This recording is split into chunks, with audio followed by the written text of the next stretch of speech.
Welcome Between the Lines. 3 days till Christmas. Thursday night, we have our special 2-hour show with Congressman Chuck Fleischmann, who has quickly, I don't know if it's quickly, but he's emerged as one of the leaders in Washington and the House of Representatives and other places. And we got a whole lot to talk about to figure out what gridlock's going to do, where everything's at, what is his role going to be in the next 2 years as our representative and other things. But welcome, Congressman. Alan, Merry Christmas. Good to be with you all. Great to be with your wonderful audience. We've done this over the years so many times. But before we get started, I want everybody to know just how thankful I am to have been elected now for the 7th time to represent really the most wonderful people in the world, the people of the 3rd District of Tennessee. I love the entire district. Obviously, this part of the district, I remember meeting you 12 years ago, has always been very special to me, very supportive, and just great to be here. Oh, we're glad you're here. I will say this. I am excited that we have a little bit more clarity in some things in the country, and that, I mean, I feel almost like people are tired of all the bickering. They're tired of everything. Not the extremes. They're never going to change. In my 120 years of work, I've seen everything. But now it just seems like everybody's just, it's another announcement. Technology's forced the stuff down on us.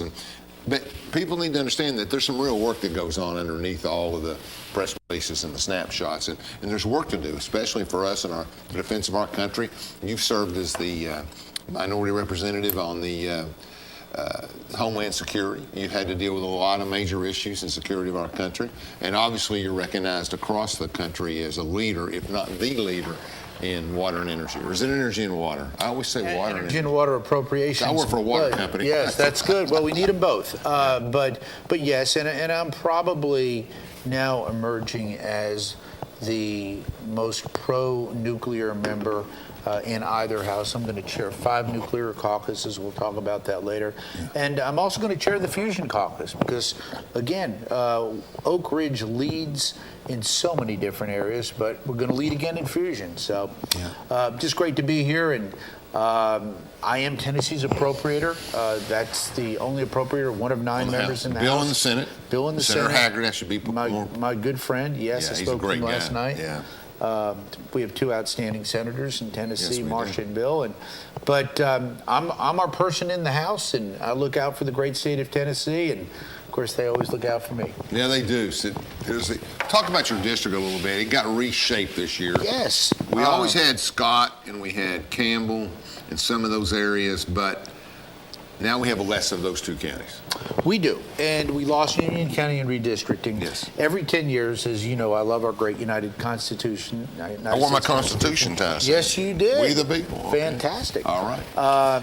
And we have a redistricting, so the whole country goes through that. So my first district included only part of Roane County. After that, we had gotten all of Anderson and Roane, which I really, really wanted. Yes, sir. And we got. But I lost Bradley County in that first redistricting. Now I've got the ideal district. All of Hamilton, all of Bradley, all of Anderson, all of Roane, all of McMinn, all of Monroe, all of Polk, lost Union in the redistricting. I've got part of Campbell and part of Scott. And so we're in good shape. 10 counties. It's hard to leave Knox County and not run into your district somewhere. That's correct. You better go severe and get out of here, right? I mean, I tell our friends in Knox County, I'm to the north of Knox, I'm to the west of Knox, I'm to the south of Knox, but I'm omnipresent in Knox, even though I'm not the congressman there. The issues that we deal with here, particularly in the energy and water community and nuclear and everything that we do on the Oak Ridge Reservation, $7.4 billion worth of federal investment, and that is up and strong. But it has such a big impact on the region, probably 50, 60, maybe $70 billion worth of economic impact on all of our East Tennessee. Well, it stretches a long way. I mean, and people don't realize that if you look at the employment here of our 3 plants, of course, when I was a child, it was X10, Y12, and K25. Now it's U-Course area, and we have the CNS group at Y12, and then we have ORNL, UT Patel. But people don't realize that those workers are split between 3 counties pretty much: Knox, Roane, and Anderson. And actually, Knox, the last numbers I saw, had the most, yes. 35%. So it is an impact on Knox County. Just have to travel over to Pellissippi Parkway, and you'll see all the folks coming in and out. Trust me. So the Knox County media market and the Knox County business folks know how critically important the Oak Ridge Reservation is to their well-being, to our state's well-being. My gosh, I was with the president of Egypt just last week talking about Oak Ridge. I go around the world and people want to know what we're doing without exaggeration at all.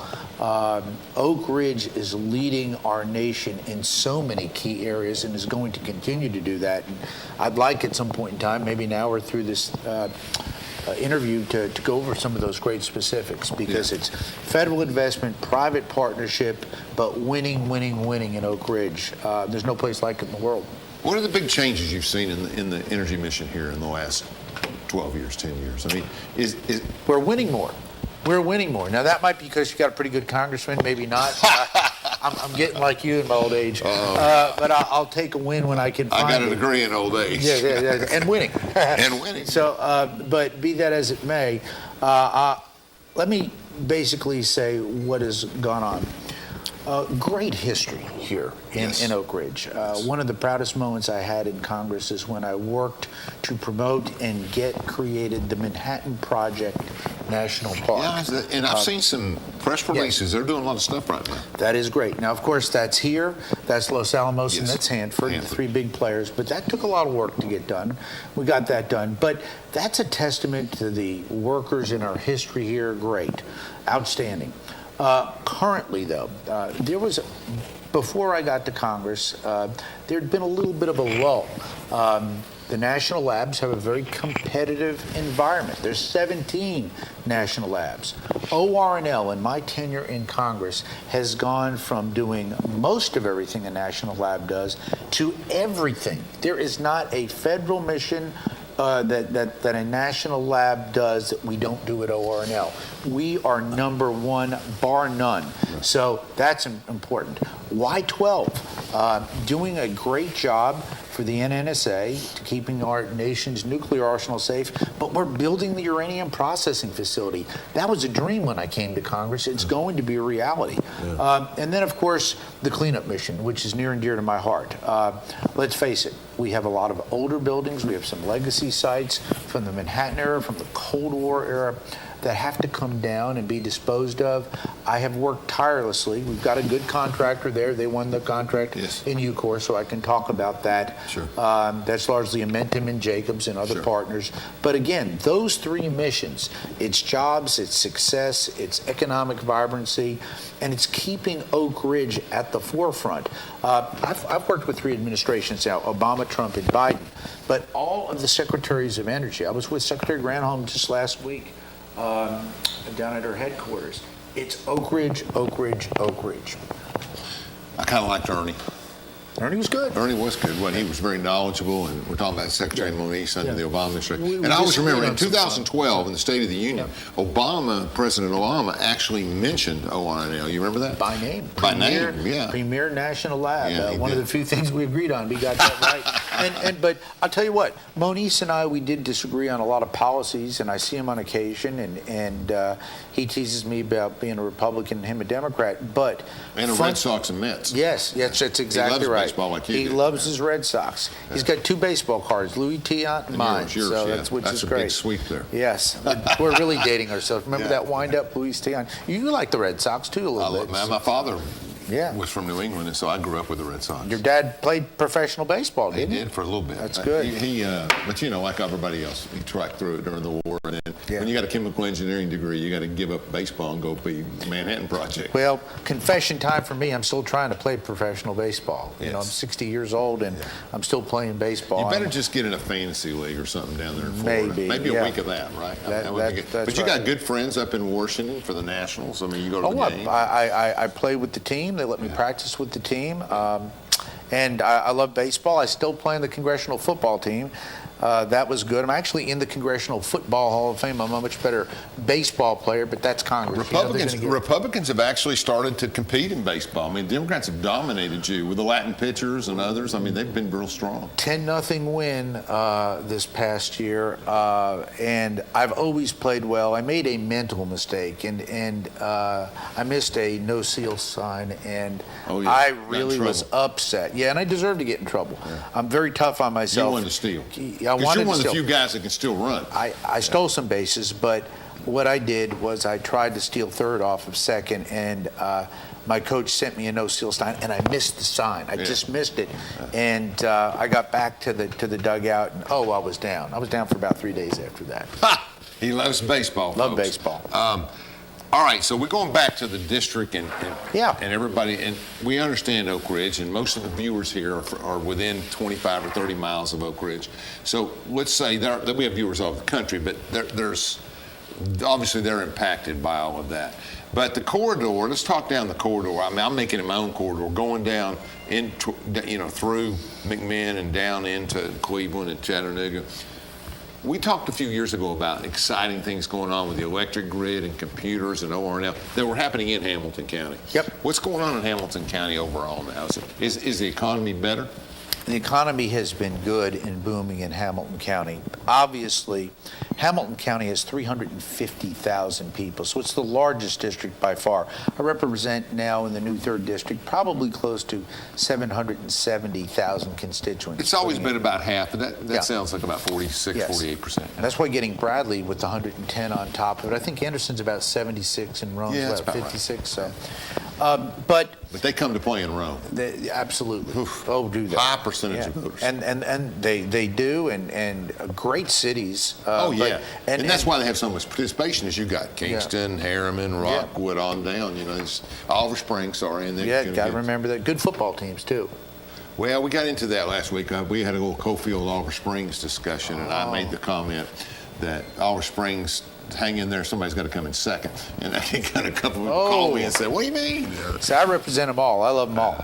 But that's right, you got Morgan County too. I got Morgan County. The heart of the district. That's when we went over everything. We got Morgan County. We've kept that, and that has been wonderful, doing great things in Morgan.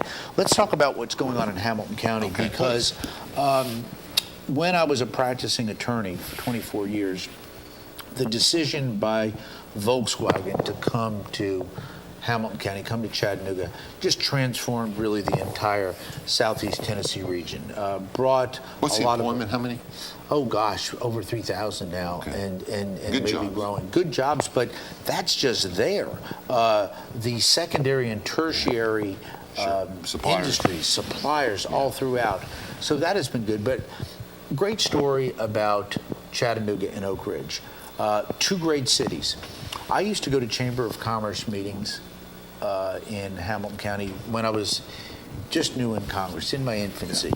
And I'd be saying, wow, Oak Ridge this, Oak Ridge that. And I got tremendous pushback. Why is he talking about Oak Ridge? At that time it was $4 billion of federal investment. Now we've got it up to $7.4 billion, which is great. But why do you love Oak Ridge? And I kept trying to do it. Well, we were starting to take, this was my idea, Chattanoogans up to Oak Ridge. They'd see the lab. They'd see the overlook at Y-12. They'd see the cleanup mission. And it was, gee, this is nice and the like. But then I took a group of Oak Ridgers, including Dr. Zachariah, down to Chattanooga. Right. And they met Chattanooga in the gig city and stuff like that. And they said, we need to partner with this. So then Secretary Moniz came to me and said, we want to get a national lab off of its parochial reservation and do something with the city. And I said, oh my gosh, that's got to be Chattanooga. Yes. Because Knoxville, a great city, but not my constituent. Nashville, getting just about everything. I mean, you can't say enough good about our capital city, but it's big, it's growing, and I knew we had to keep this under wraps. There's an Oak Ridge Chattanooga partnership. That means jobs, that means technology, largely working with the lab and the Electric Power Board, EPB. Our municipality in Chattanooga owns the utility, EPB. So we were like one of the first gig cities, and that has just produced so many great relationships. So the people of Oak Ridge and the people of Chattanooga are now getting along very well.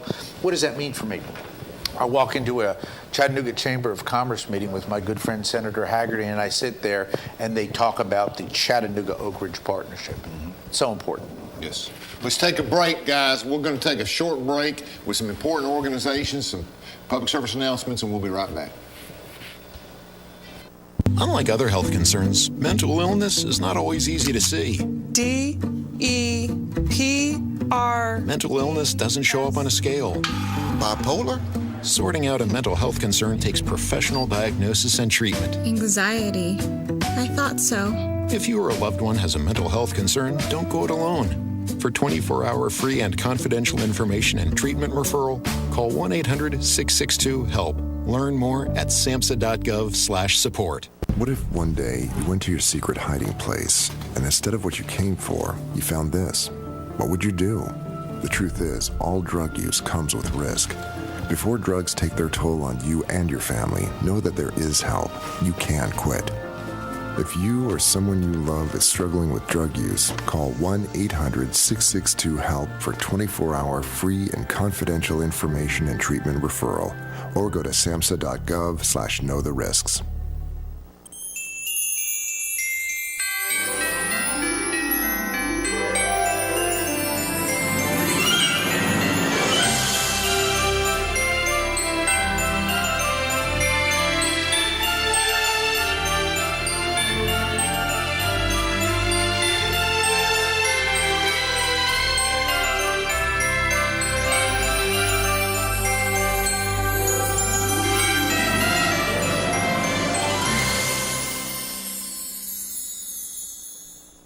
Hello, I'm District Attorney General Dave Clark. My fellow DAs and I successfully fought for new elder abuse laws and procedures that have police departments and agencies using improved tools to protect our seniors. Victims of elder abuse are often unable to recognize or report abuse themselves. They need your voice. If you suspect abuse, contact local law enforcement or adult protective services. Let's work together to protect our seniors. I'm Andrew Saul, Commissioner of Social Security. Beware of telephone scammers pretending to be government employees. Real Social Security employees will never threaten you. Callers threatening you with arrest or other legal action and demanding money are not from us. If you receive a call like this, hang up, do not provide them with any form of payment or information. Report the call at oig.ssa.gov.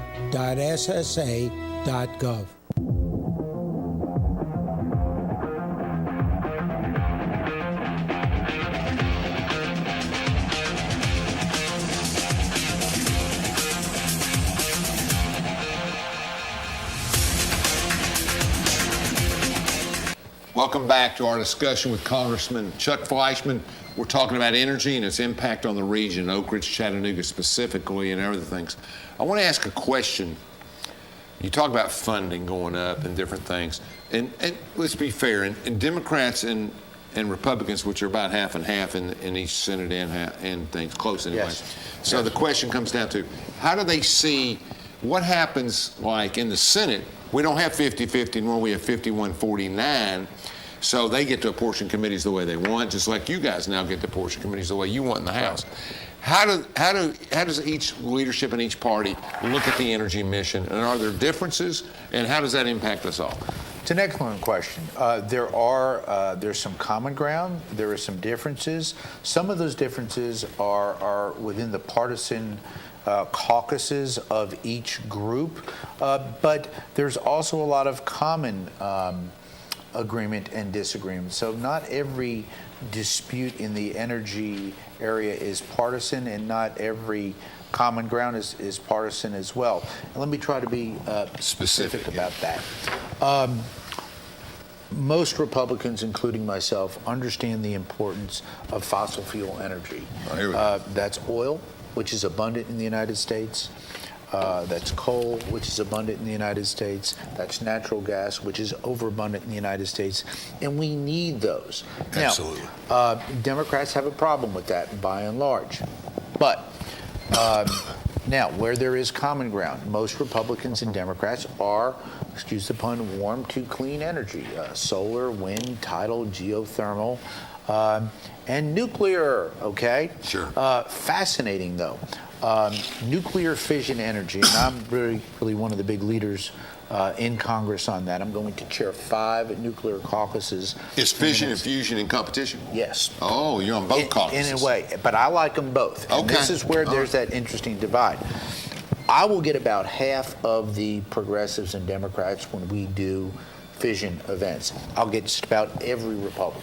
Okay, so on nuclear fission, that's traditional nuclear power, which was what TVA One goes out, one goes in, right? That's Fusion, exactly. that's right. Like chemistry class. You're splitting. Okay, it's a And fission. the other one we're releasing. bombarding. Okay. Okay, now fusion is not there yet. Okay, but interesting. All of the progressives and all the Democrats love fusion. Okay. Why would that be? Well, because it's totally theoretically 100% pure, clean energy. Because what you're doing is you're fusing. It's hydrogen based. I've got one of the best tutors for me on fusion at Oak Ridge National Laboratory. So they did a fusion tutorial for me. So, but we're not there yet. But we had a big milestone about 2 weeks ago. And let me just try to put fusion in perspective. Fission is here now. Fission works. And it is right now at least the short-term and mid-term solution to nuclear. Works for what? What do we, for nuclear energy? It's proven. It's a proven technology. To provide, energy. Bring it down to my level and the viewers' level. Oh, Okay. just energy, just like heating, electric, bomb building, whatever. All of the above. Okay. It works. It's a proven technology. TVA has nuclear power plants right here in our regions. It's Fission-based. Fission-based. It works. There's probably about 95 plants left around the United States. Some places have decided to close them. I think that's a mistake. But there's a whole new generation of nuclear Is there more power waste plants with coming. fission? Yes. More cleanup? Whatever. Well, when we say spent nuclear fuel, I'm going That's to what I mean. euphemize Okay, a little bit okay. because technically We save that, though, don't we? well, we should recycle it in Yes, America and yes. reprocess The it French in do America. that, The right? French do that. The Russians do that. Some other countries do as well. We made a decision, sadly, I think under President Carter, not to reprocess nuclear waste. So what happens is we end up with the spent nuclear fuel having to be stored. 95% of that could be reclaimed. But having said that, the new generation of nuclear power plants are these smaller, easier to operate. You can go down and look at Watts Bar and Sequoia and see a big nuclear power plant. Vogtle, Georgia is building one, okay? Actually 2 down there, 2. But the nuclear power plants that we're going to look in the future are going to be smaller. You could do it in the size of this building, very small, produce less power, more efficient, easier to build, cleaner, and the like. So it's a proven technology. Fusion. The problem with fusion has always been, and that's what actually goes on in the sun. So if we want to break that down, you look at our great sun. Yeah. Our sun, it's fusion. Okay, so you're putting together at very high temperatures for the process of gaining basically clean energy, which you've got. Up until about 2 weeks ago, we were never able to get more energy in than more energy out. What I mean by that is you put 1.0 worth of energy in, That's a balance sheet. it'd be at 0.7. So you're losing. You don't want a negative impact. That's right. Exactly, and that's what It's we a had. waste of money. Last week we had an experiment that was quantifiable at another lab, out of the weapons lab, that basically got us to about 1.5, 1.7. At what point does it become economically feasible? 1.1 technically, Okay. okay, because you're putting more in than not. Now, having said that, before we get this commercially ready, fission is ready, willing, and able to go, being developed all over the world. Our friends, our foes, everybody. It's a very competitive venue. And America's got to get more competitive. The President of Egypt told me last week, he said, Congressman, I put out bids. The Chinese bid, the South Koreans bid, the Russians bid. Guess what? The Americans didn't even bid. So we've got to get there, and we can get there. We've got a lot of good companies in that realm, but we've got to pick up our game. Fusion commercially is probably 10 to 15 years away, but we finally have a discernible, identifiable Methodology. experiment that has produced more energy coming out than going in. And what I've got, my job is to get more Republicans warm to board. fusion. Yes, because they're saying, well, Chuck, 30 years ago we were talking about fusion. That is true. Now it is viable. Very interesting. So I get about half the progressives on fission, all the Republicans, not many Republicans on fusion, and all the Dems. So I'm going to be the Republican leader in the fusion caucus, as well as 5 fission caucuses. That's going to end up being a psychotic experience, isn't it, Steve? Indeed. But you're going to be on both sides, and I get that, and that's good. So Yeah. we have both of that. We have those working. Now let's move on to what I call the boiler room of energy and water here, and that is the Y12 plant. Love the Sure. Y12. Okay, we got a great partner in CNS, does so much for the community.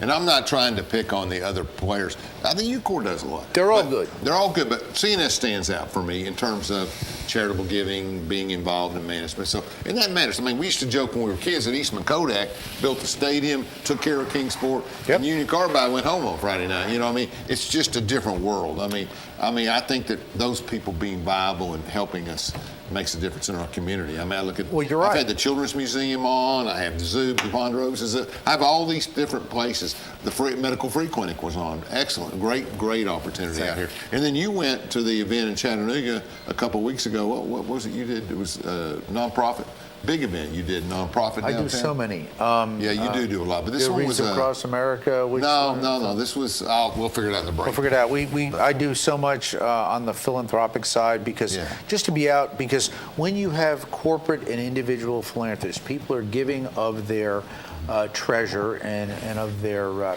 surplus back to the community. You're absolutely right. CNS and the other contractors do that very well right here in Oak Ridge, and the community directly benefits from it. Let's talk about Y12, but you can't talk about Y12 without talking about UPF coming right behind it. Y12, the plant, the workers have historically done a fantastic job. These are the men and women who keep our nation's nuclear arsenal safe, strong, and up to date. There's a sister plant in Texas, in Pantex, that does the primaries on nuclear weapons. Okay. We do these secondaries here and have done that well for years. But every time the customer, the Department of Energy through NNSA, has stepped up and said, we need Oak Ridge to come through, Y12 has done it. And this is an older facility. It's been there for years. So we are building the uranium processing facility, the UPF, that is going on now. It's a modular, as opposed to one big box type of design. It is really going to be the answer to our future.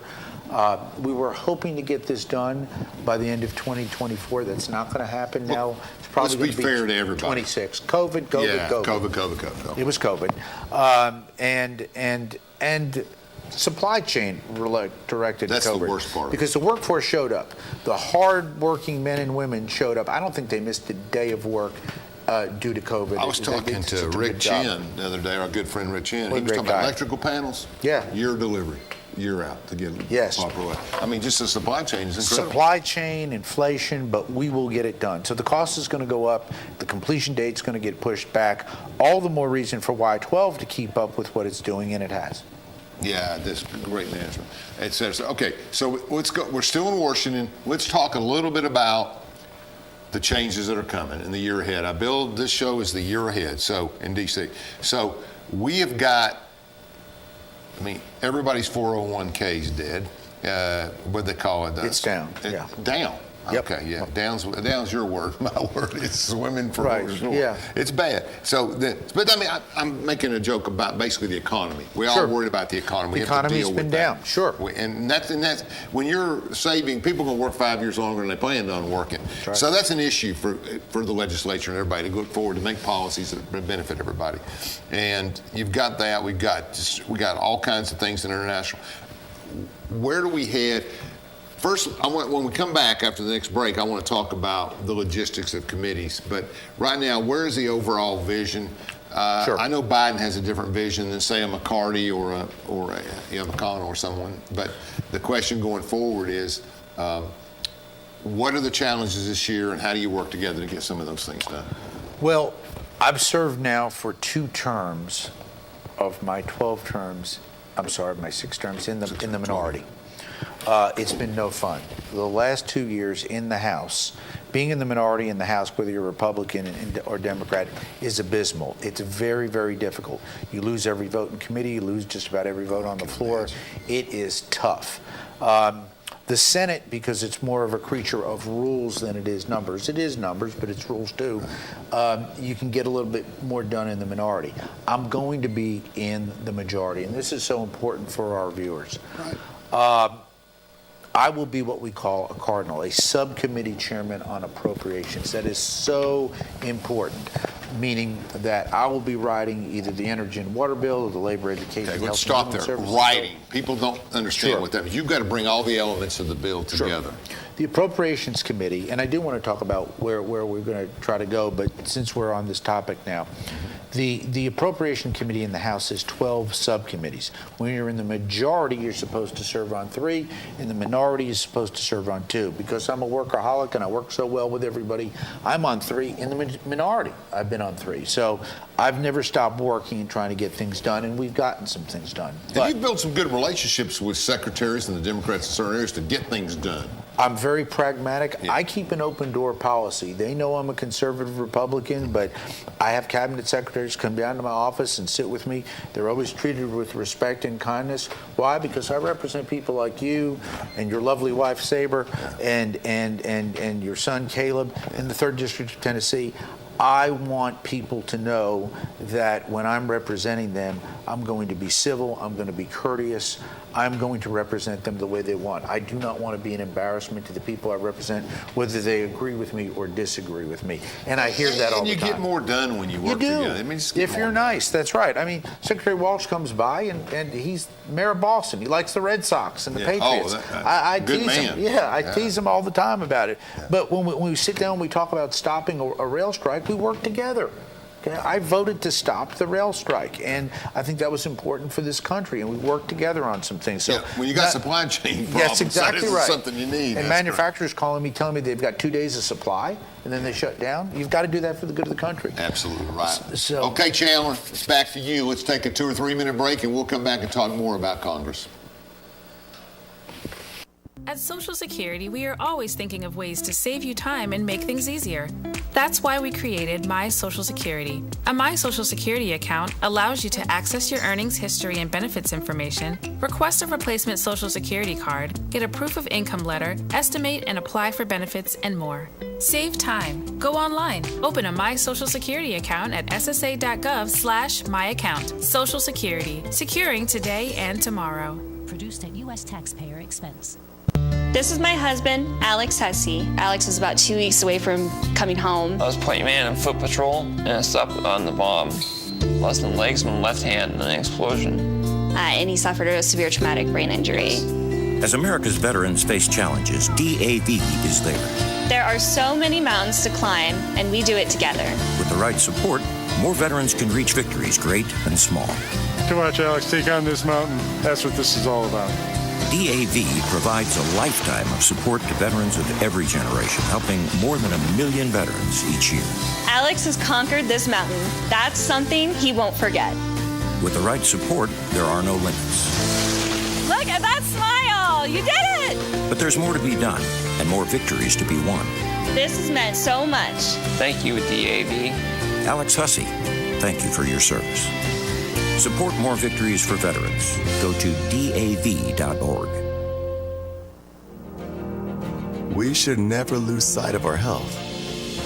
To keep moving forward, let's not forget everything we've learned. Limit the salty food options. Make your own daily exercise routine. And always receive regular checkups. More than anything, we have learned how important these small steps can make a big difference. So we can all continue to move forward together.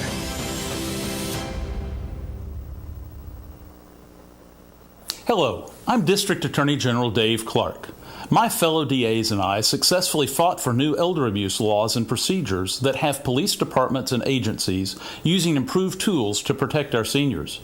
Victims of elder abuse are often unable to recognize or report abuse themselves. They need your voice.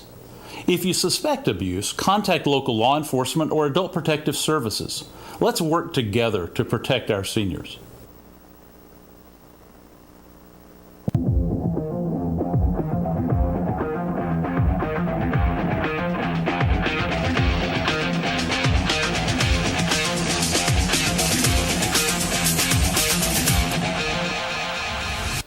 Welcome back. We're talking with Congressman Chuck Fleischmann about all things D.C. and the 3rd Congressional District.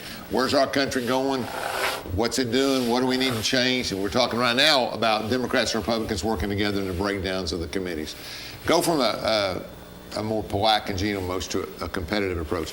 You know, I tell people all the time, we've had 3 speakers in your term. Yes. You know, we had Speaker Boehner, who I liked a great deal, Speaker Ryan, who I respected, now Speaker McCarty from California, and and they've been minority. Democrats have had 1 speaker. They've had one. And let's say this about her. Oh. She holds her team together. She has look. I'm not talking about policy. Nobody likes her policy. Okay, no. Well, the Dems do.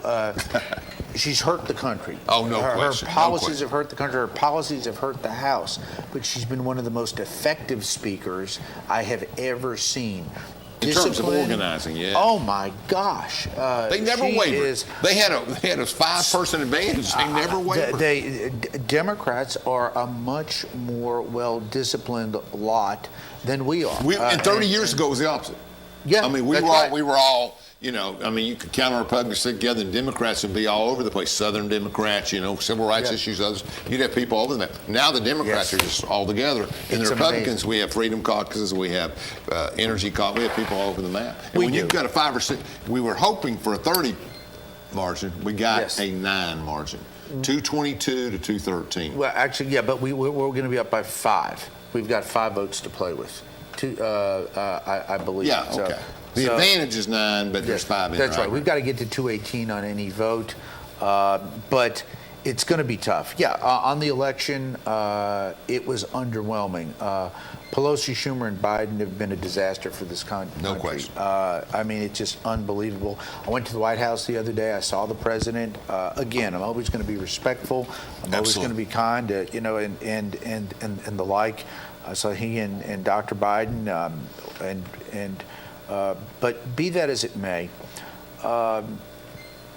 Pelosi was so efficient in getting done these things, but it has hurt. I mean, we have situations now where staff members make more than members of Congress. And I mean, that's unbelievable. The rules that have been put in, and we're stuck with that. And some of the things that we should have addressed.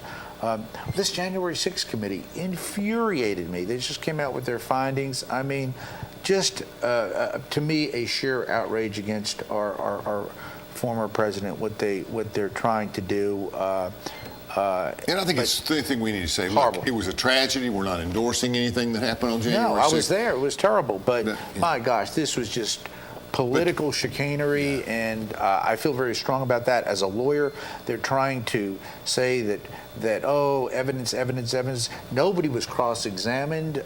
It's just unbelievable. Yeah, as a lawyer, I'm just appalled by what went on. But having said that, and again, Boehner and Ryan, I served under them, but from an efficiency, get it done and get your votes in, they are a much better disciplined lot. Now, let me tell you about this. That's not on our speakers. It's not on our speakers. They're reflecting the group. Boehner, I kind of like Speaker Boehner. Yeah, Boehner always kept his word. The reason I'm on appropriations is because of John Boehner. I mean, he came to me, Senator Alexander said we need to get a Tennessean, largely for Oak Ridge, on appropriations. And we got it done. But it's... the Democrats do not term limit internally, and they just voted not to do that again. Let me kind of explain that. Okay. Let's say next Congress, I'm the chairman of the Energy and Water Subcommittee on Appropriations, very good chance, or the Labor, Education, Health, and Human Services. I'm a cardinal. I could be the best in the world. 12 cardinals, right? 12 cardinals. So out of 200 and 222, you're one of the senior 12. I will be one of them. That's for sure. We just don't know where. And I'll sit on 2 other. And the cardinals are reference to the Catholic Church, which is basically has a structure that says, yes, that basically, yes. Each rank is a little bit different from committees, et cetera. That's right. In layperson's terms, it's a subcommittee chairmanship on appropriations. Right. It's unique to the Appropriations Committee, probably the most powerful committee in Congress, and thank goodness I'm in Tennessee in the House. Yes, thank God. Having said that, I can do the best job or the worst job in that role. I can only stay there 3 terms. Then I've got to move. I've got to lateral to another subcommittee. Now, I can drive up to be full committee chairman someday, but Republicans move people around. We internally term limit. Democrats don't. What does that mean? That means there's less mobility in their party, but the chairman of their committees and subcommittees know darn well, discipline, discipline, discipline. You like your position, you want to stay there 30 years, boom, you will vote and act accordingly. And they get discipline from that. Just a completely different structure and view. And the Democrats just had a vote in their caucus to keep their current situation. They did not take on term limits. We have had a vote to keep our term limits in place. So that's where we are. Minus a waiver or two. Minus a waiver. Good. I'm so glad you talk about that. And being fair, as you always are, Republicans have an opportunity to get a waiver. There are 3 members who are senior to me right now who are operating on a waiver. What is a waiver? You do your 3 years, you can get another 2 years. 6 years, 3 terms, and then you can get another get another term.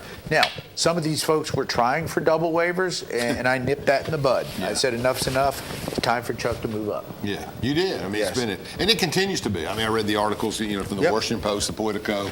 The national press has said Fleischmann's on the move up. We don't know where he's going to go, but I'm very thankful for that. I use the language all the time, and not just politically, but within the culture. You're a producer, that you basically work night and day. You're very intelligent. You get things done. You sit on all these fusion committees. You explain the process well. You're just a kid from Philly and Queens, right? I mean, but you've learned all the processes over the years, and you've done a great job. And it hasn't been all politics. It's been work, and you've kept it going. I'm so glad you raised that, Alan. And whether your watchers here vote for me, support me, or not, the one thing that we see consistently, they know I'm honest. They know I work hard. I work tirelessly. No question. I immerse myself in the policy and policies. That's just not on the energy and water side. It's on the fiscal side with what's going on in the economy and the Federal Reserve. I try to master policy, understand it so that I can vote the best way I can. And it's interesting. I'm kind of rare in that usually you have members that are good on the political side or the policy side. I enjoy both. And I'm a very partisan Republican. I say that in a very positive way. I want my team to win.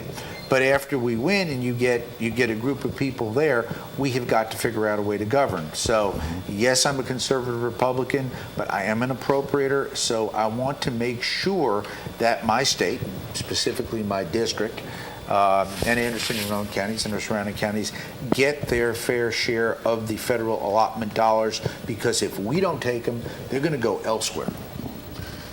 Tell me a little bit about other subjects besides that. Tell me a little bit about how is our Second Amendment rights and other issues that are important to our constituents here, Democrat and Republican, rural people, the Morgan County, Roane County.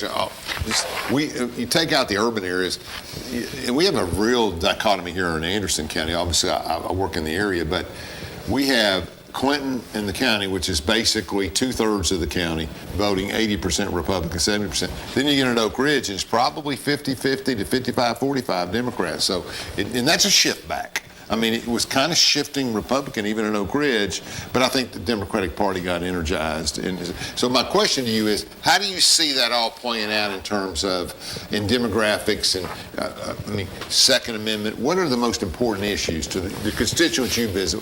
They don't know anything about energy. In their daily lives, what's the most important thing? Okay, well, I have been one of the strongest supporters of the Second Amendment in Congress. Yes.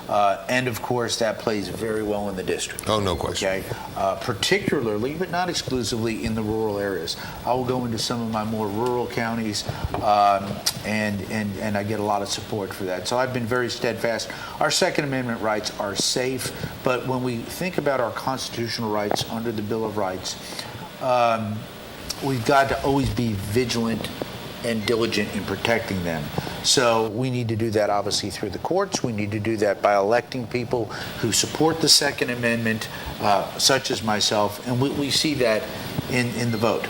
To deal with your second issue, I've always been very privileged that I've carried the city of Oak Ridge, which is a traditionally Democratic city. Yep. And I'm a Republican who outperforms other Republicans generally Still this year? in the city. And I carried it again this year.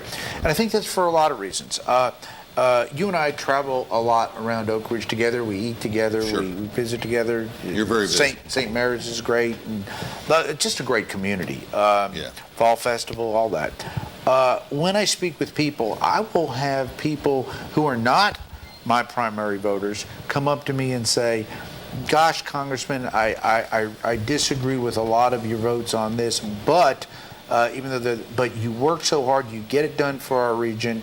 I've had Democratic elected officials said I've done more for the city of Oak Ridge than anybody in decades, and that could be true. So they'll bite the bullet and vote for me. And then, of course, the Republicans, we go through the roof, get well over 90% of that vote there because I vote the way the Republicans really want, and I embrace that conservative ethos, that worldview, and I embody that in my service. So we're kind of getting the best of both worlds. But to your third point, we've seen a greater polarization, not only in Oak Ridge, but around the district. And what has happened is, candidly, Dems have gone to their corner and Republicans have gone to their corner and largely stayed there. Now, I have been a longtime supporter of President Trump. He endorsed me and the like. That cost me with some moderate Republicans. Sure. It really did, okay? And a lot of Democrats said, gee whiz. I had a Democrat the other day come up to me and just said, why do you like this guy so much? I said, look, he did an outstanding job, in my view, as president.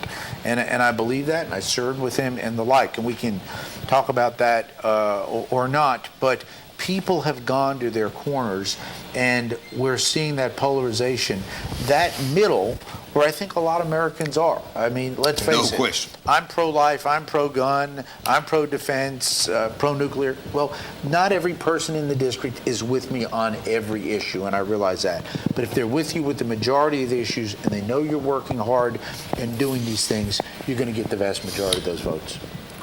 I have spent the last 30 days with a couple of my employees and other people. I have spent the day studying the voter trends and surveying and trying to figure out what's going on. Well, I can you do that well. And for our listeners, he's modest. He studies data, he polls well, and then when he shares that with his constituents, that is so critically important. You've got to know where you are. So please, I appreciate the comment. Underestimate let me say this. It's become a gender battle in the polls. I'm just telling you, it's not this guy aged young here and there. It's strictly a fact. I had women, my wife ran for county commission, got a seat. And won. And I had won. And I had women who lived 3 houses down from me that grew up with me, who would do anything in the world. We're all family, on the street, up on the circle. And they'd come to me and say, I love you. I love your family. Alan, I would do anything in the world for you and your family, but I will never vote. I cannot vote for your wife. I will never vote for a Republican as long as I live. And so interviewing 20, 30 of those people and then getting the statistical data done, there's a big move, and this is leading to a question. There's a big move among suburban women, which is nationally publicly known, and other women in other areas to basically reject the health care plans of Republicans as being too strict, and education in Nashville as being local control versus state control. So I think that what we have is we have women between the ages of 21 and 55, and all women, health care, but on education with kids. I think, and they're not a majority. They're just 90% of them work together, whereas we're all over the map with our majority. I think unless Republicans can reach out to women in the next cycle, and that doesn't mean change our perspective maybe, but maybe come to some kind of agreements on some education issues and other things. And I'm not sure we're not in the right as Republicans. I just think it's a political problem. And I don't think that we're going to win Wisconsin or Michigan or Colorado or Virginia or Georgia until we address those issues. Now, maybe they're unaddressable. I don't know. Well, let me tell you what I think the forensics show. Okay. We actually, as a party, did very well this time with suburban educated women, much better than we did. Where? In nationally? Nationally. Okay. But not not great, but better than we did in 2020. Which is understandable. We did better with younger voters, which was a surprise. We didn't win them, but we didn't lose them by the margins that we lost in 2020. And we generally did a little bit less better with senior citizens, which we thought would have stayed at home. And I think, sadly, Well, there's more traditional Dems in that group. Yes, but I think Democrats did a disingenuous but a better job scaring the seniors, that Republicans were going to come in and tinker with Social Security and Medicare. It was not going to happen, but they got that rhetoric out there, and it sticks. If you say it loud enough, long enough, sadly, in our business, it sticks. Let me tell you where I think things are going to fall in terms of the demographics. We can talk about the social issues, we can talk about the economic issues, but what we saw here is probably one of the worst economies with one of the worst presidents, a porous border, gas prices were through the roof, supply chain issues. I thought we were poised for 20 to 30, Republican landslides, 20 to 30 seats in the House, and probably 4 or 5 in the Senate. That didn't happen. And I'll tell you why. When we sat down and we looked at it, and this is so important, in our state, the great state of Tennessee, the way we vote is secure, it's safe, it's verifiable. Number one in the nation. I got these little banners hanging at every election.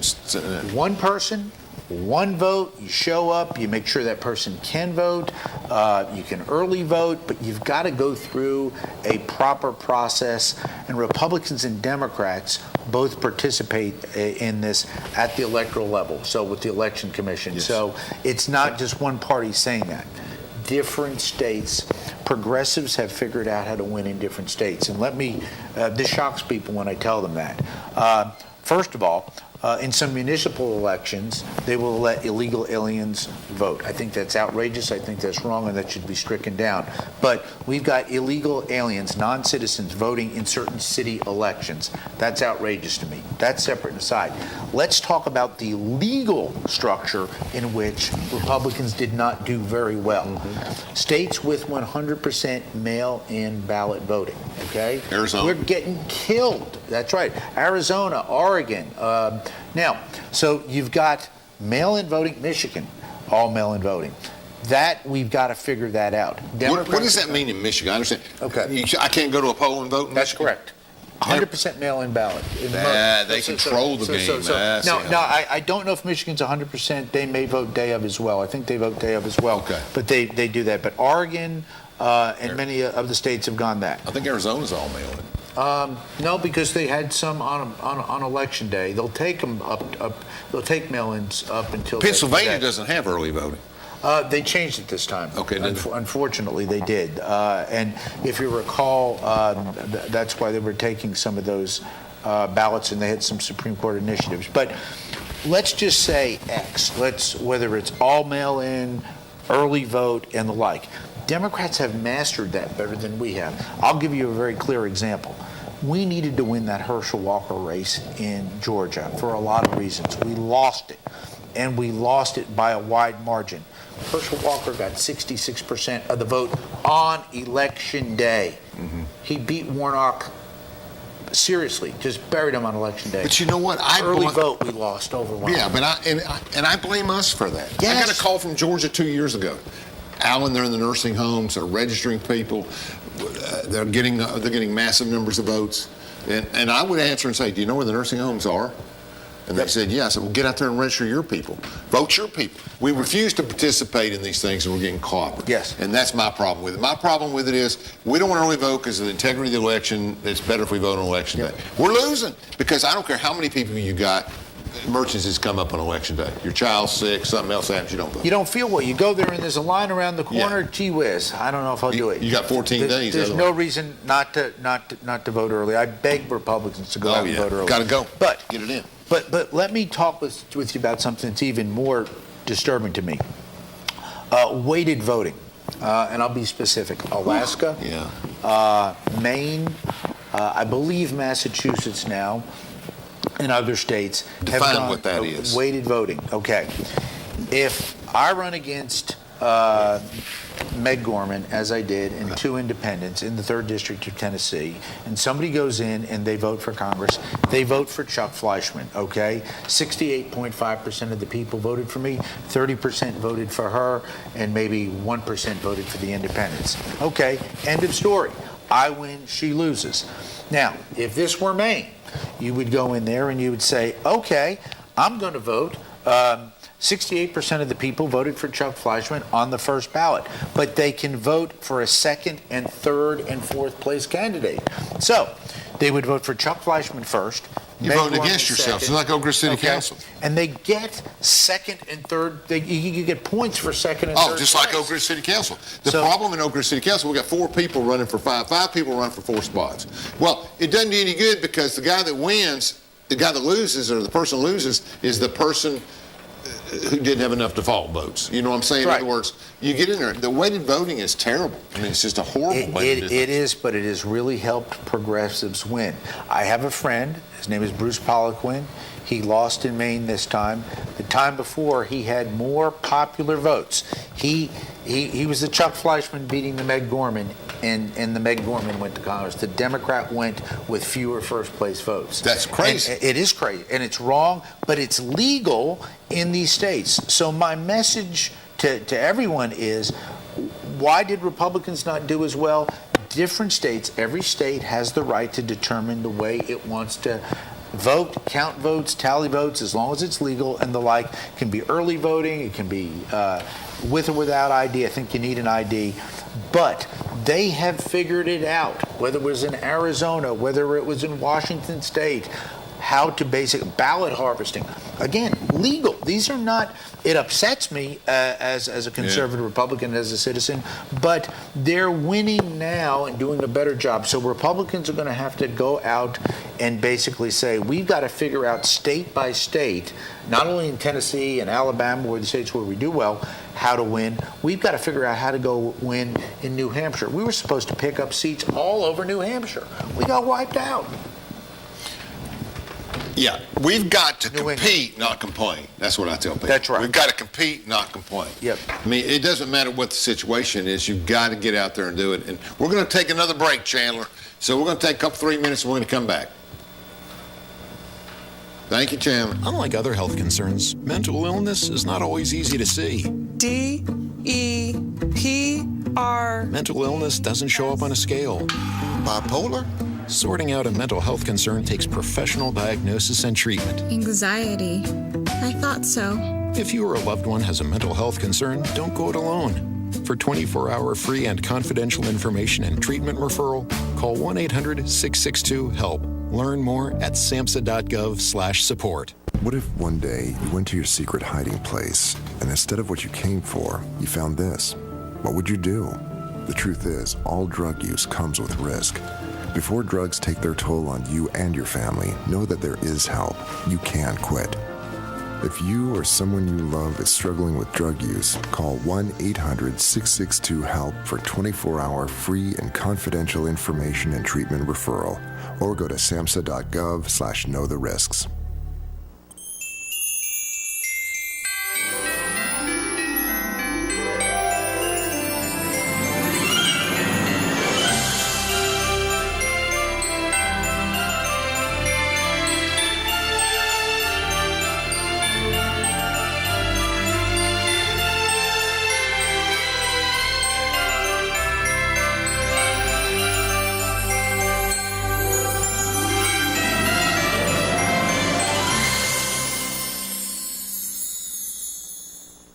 Hello, I'm District Attorney General Dave Clark.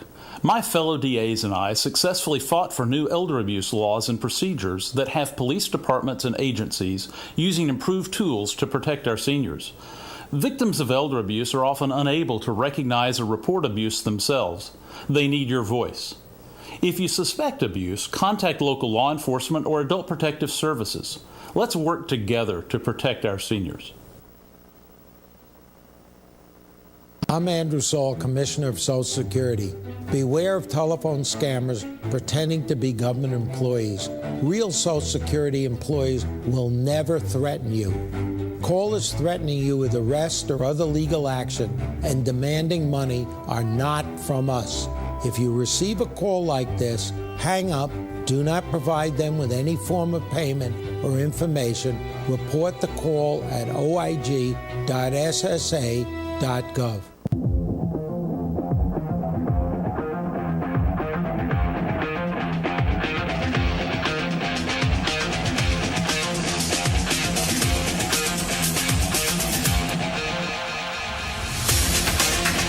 Welcome back. We've been talking about politics, energy, all kinds of things in Washington. One thing in our district that's very important to us is federal funding for education.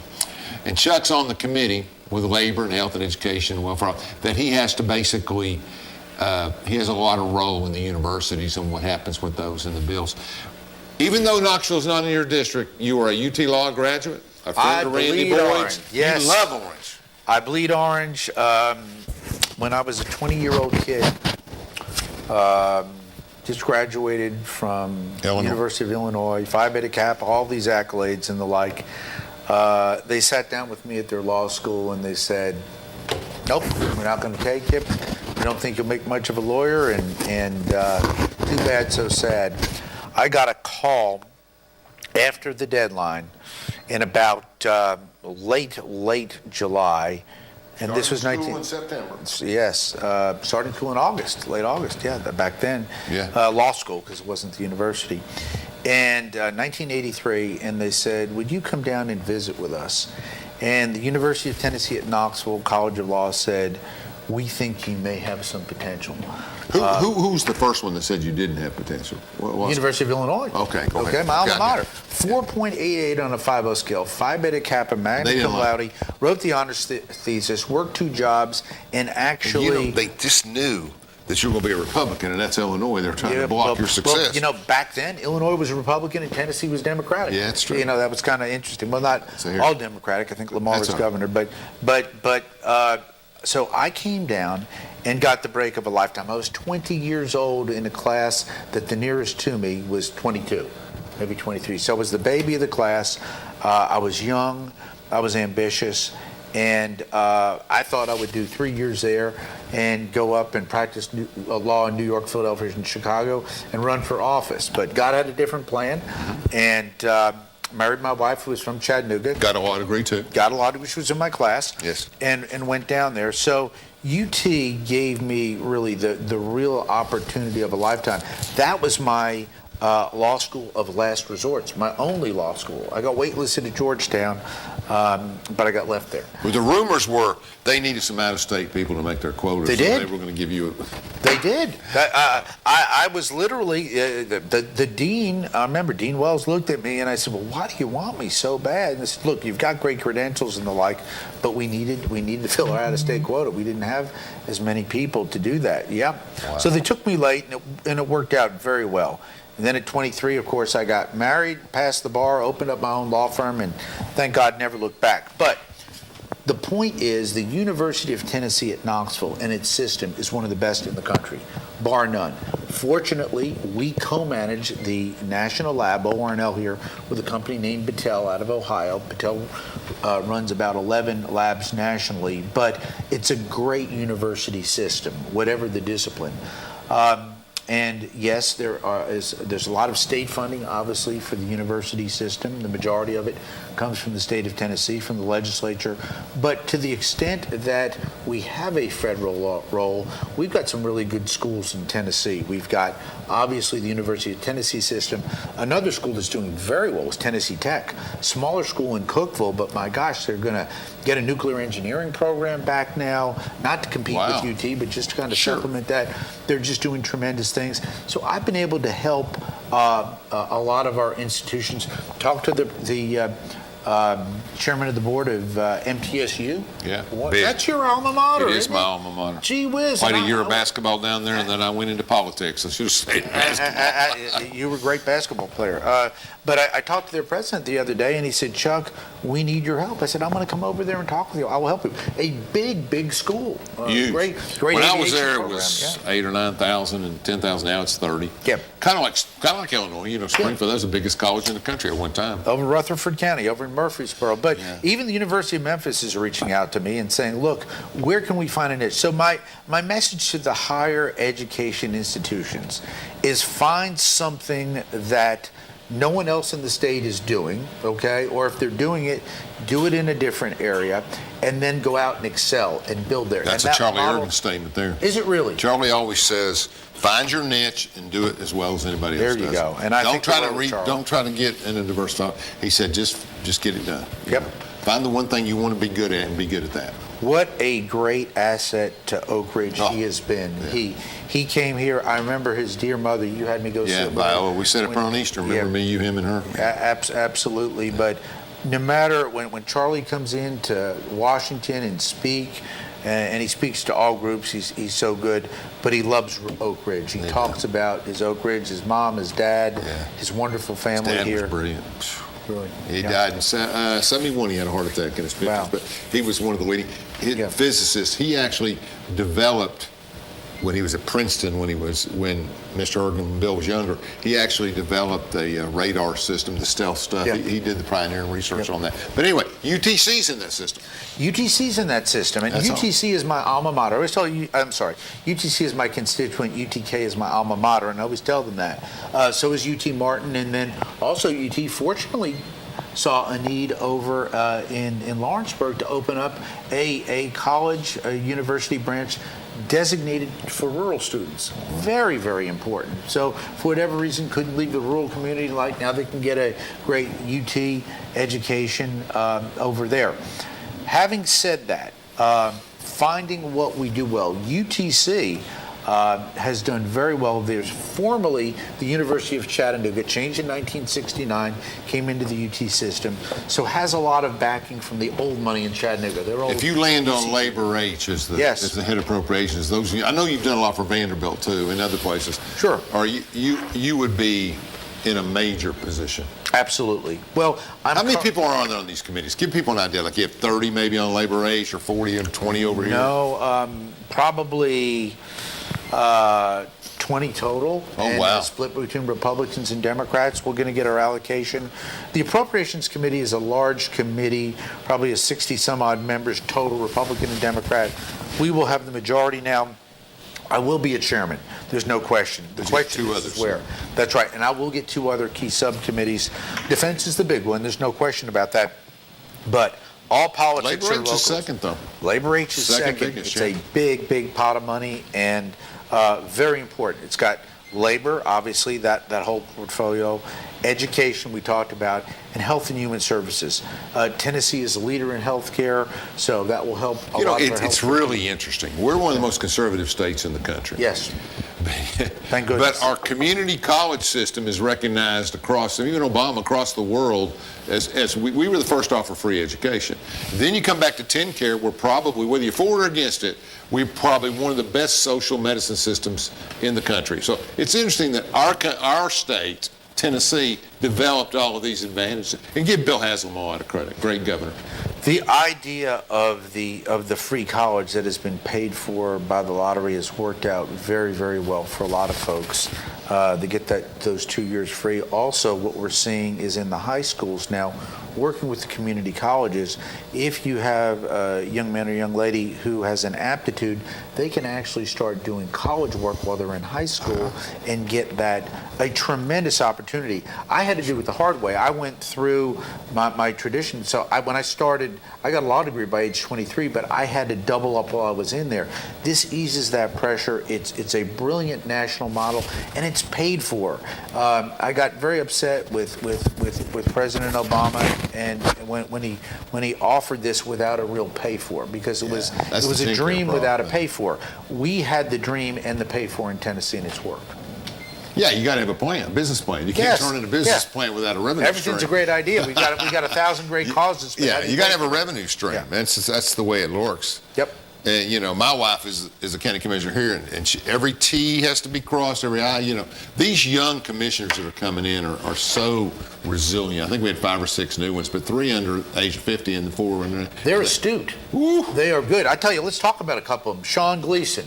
Oh, wow. City Council, yeah. Oh, wow. He what is an strong. impressive. He's 44, 45. He's got all that. Marine, self-made man, works hard, and what does he do? Yeah. He decides to run and give back. We were at his house the other night. Nothing Very positive impressed. about that, And Miss Mattis over in Clinton. Yeah, very Wendy, impressive absolutely. Lady. Very impressive. She came lady. on City Council, and now they're going to get. But there's younger people coming on. Shelley Vandergriff, our good friend in Andersonville. We've got a lot of people. Denise Palmer and Quinn. We got a lot of people.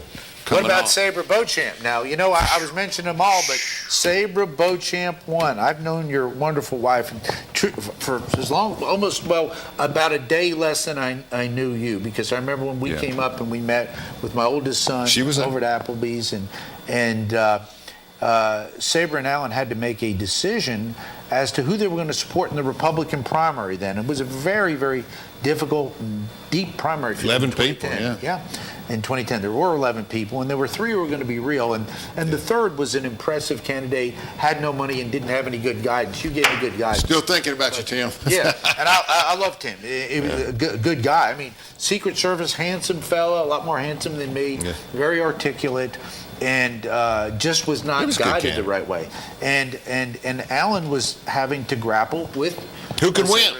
Who could win, and who did they really like? And landed on. Well, I don't worry about that. That's not within my job decision. I just go the way she points me. Yes, but Sabra, as Sabra was very strong-willed and vocal in her support for me, and no question. and very fortunate. And here now she steps up and she runs and wins. Yeah. And your Anderson County Commission. But she's just one of several in the county that really stepped in. Oh, they're good, and I work well with really everybody on it. Not everybody shares my politics, but I tell you what, they come and they visit with me, and we work together. Yeah. Open door. Open door policy. If it's good for Anderson County, if it's good for Roane County, if it's good for the city of Oak Ridge, and it's got a plan, I'm going to be there, like we are for our great water plant. You know, and I think, and I'll be the first to compliment the Anderson County government. In fact, Mayor Frank will be on next week, hopefully. I just think things are progressing. I mean, I think things were getting along. Of course, you know what happened, too. I mean, we used to fight over $20 back in the old days, but today, there's so much money coming in from internet and stimulus and everything else. We got 12 million in the bank. Sure. But Sabra will say I always say that Sabra's Ernie Phillips. You didn't know Ernie, but she's but she is one of those people. It doesn't matter whether we have 11 million in the bank or not. The question is, do we need this? Where are we going? I think all of those young people representing that, they want to look at things. You know the old system. We see in rural counties, well, we'll give it to old Billy Bob, and sure, that ain't playing anymore. And that's a good thing. And more importantly, thank God for the great state of Tennessee and our legislators and the job they're doing. Because with this big influx of federal dollars and the like, so many states are going out and creating programs that they're not going to be able to sustain when those dollars go away. That's right. This is one-time money, so we're using it so frugally and so wisely. Sure. And that's how we stay so fiscally strong and sane and competent in Tennessee. And we have to balance the budget, don't we? By state constitution. And I'm so glad you raised that. Well, we're talking about this. People ask me, Chuck, is this constitutional? And I said, well, let's call a timeout. We've got every state has its own constitution. Tennessee has its own constitution. Alabama does, Georgia does, Massachusetts does. So you've got to look at it at the federal level, but then you've got to look at it at the state level. And at the state level, we have, thank God, a prohibition against the state income tax. They can never put that in. And it was a Republican governor that tried to do that about 30 years ago. That was just outrageous, trying to get a state income tax in Tennessee. Would have destroyed our state. We're one of 9 that don't have a state income tax. And guess what? You talk to other states, we want to get rid of our income tax because Tennessee, Texas, Florida, New Hampshire, people are going to these states. No state income tax in Florida? No state income tax in Florida. I didn't know that. Did they used to have one? Nope. Huh. DeSantis is pretty impressive. Very impressive. I know Ron very well. I played baseball with him. I served with him. He was a congressman once, wasn't he? Yes, he was. Very talented baseball player. Harvard and Yale guy. He's been a good governor. I didn't realize he was Ivy League. I didn't know that. I like him. Yeah, okay. So we'll take you ready, Chandler? Let's do one more break here. We've got 2 left, but we'll get it right now. We'll come back and talk some more with Congressman Chuck Fleischmann. Thank you. At Social Security, we are always thinking of ways to save you time and make things easier. That's why we created My Social Security. A My Social Security account allows you to access your earnings history and benefits information, request a replacement Social Security card, get a proof of income letter, estimate and apply for benefits, and more. Save time. Go online. Open a My Social Security account at ssa.gov/myaccount. Social Security. Securing today and tomorrow. Produced at U.S. taxpayer expense. This is my husband, Alex Hussey. Alex is about 2 weeks away from coming home. I was point man on foot patrol, and I stepped on the bomb. Lost my legs, my left hand in an explosion. And he suffered a severe traumatic brain injury. As America's veterans face challenges, DAV is there. There are so many mountains to climb, and we do it together. With the right support, more veterans can reach victories, great and small. To watch Alex take on this mountain, that's what this is all about. DAV provides a lifetime of support to veterans of every generation, helping more than 1 million veterans each year. Alex has conquered this mountain. That's something he won't forget. With the right support, there are no limits. Look at that smile! You did it! But there's more to be done and more victories to be won. This has meant so much. Thank you, DAV. Alex Hussey, thank you for your service. Support more victories for veterans. Go to DAV.org. We should never lose sight of our health. To keep moving forward, let's not forget everything we've learned. Limit the salty food options. Make your own daily exercise routine. And always receive regular checkups. More than anything, we have learned how important these small steps can make a big difference. So we can all continue to move forward together.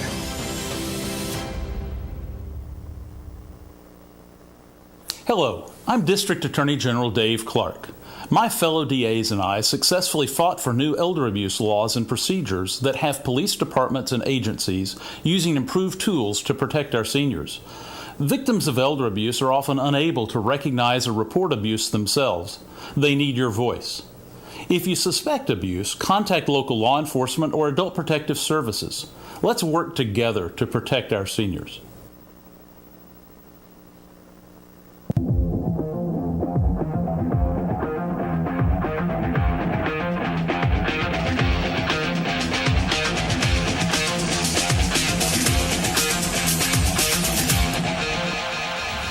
Welcome back to Between the Lines. Every Thursday night at 7, 3 days till Christmas, and we're talking with Congressman Chuck Fleischmann. Chuck, you grew up in Queens when you were young. Actually, was born in New York City. Never lived there. Lived on Long Island. Queens is on Long Island, but actually lived out in Nassau County. Right.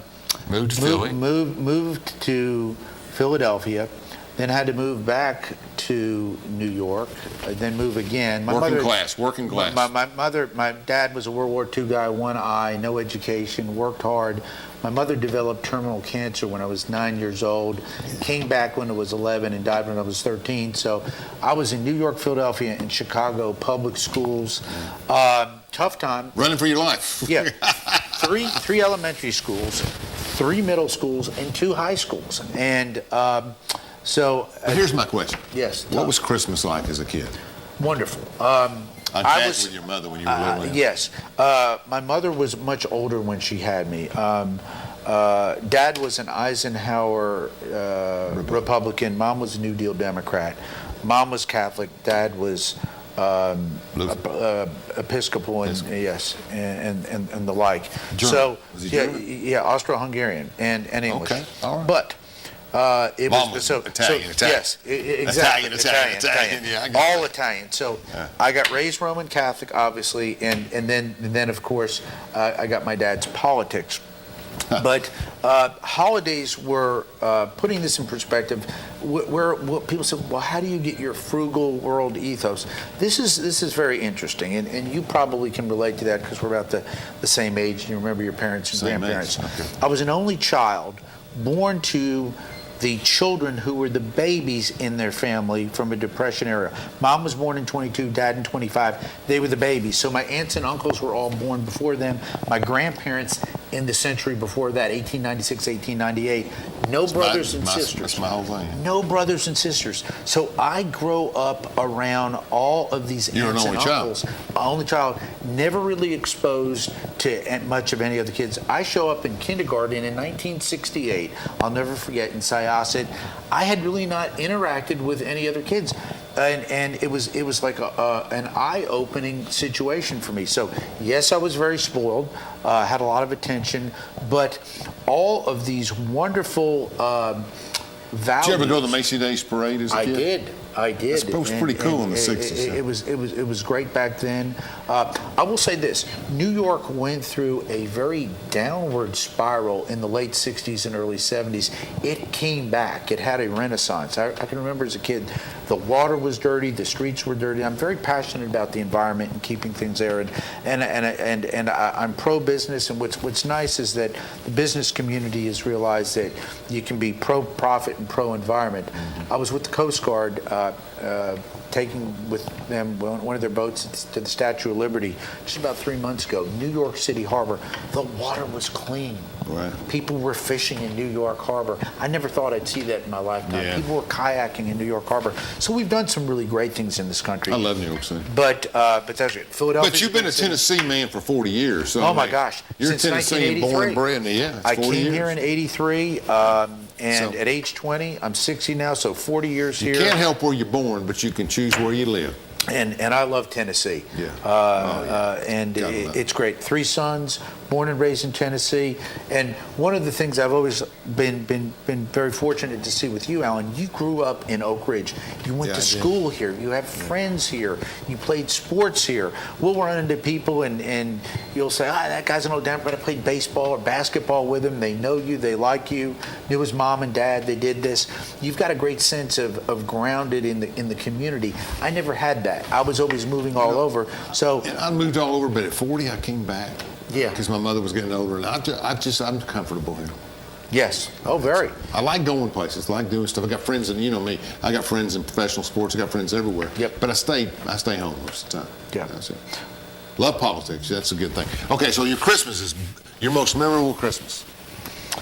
They were all good when I was little. I don't think any stand out.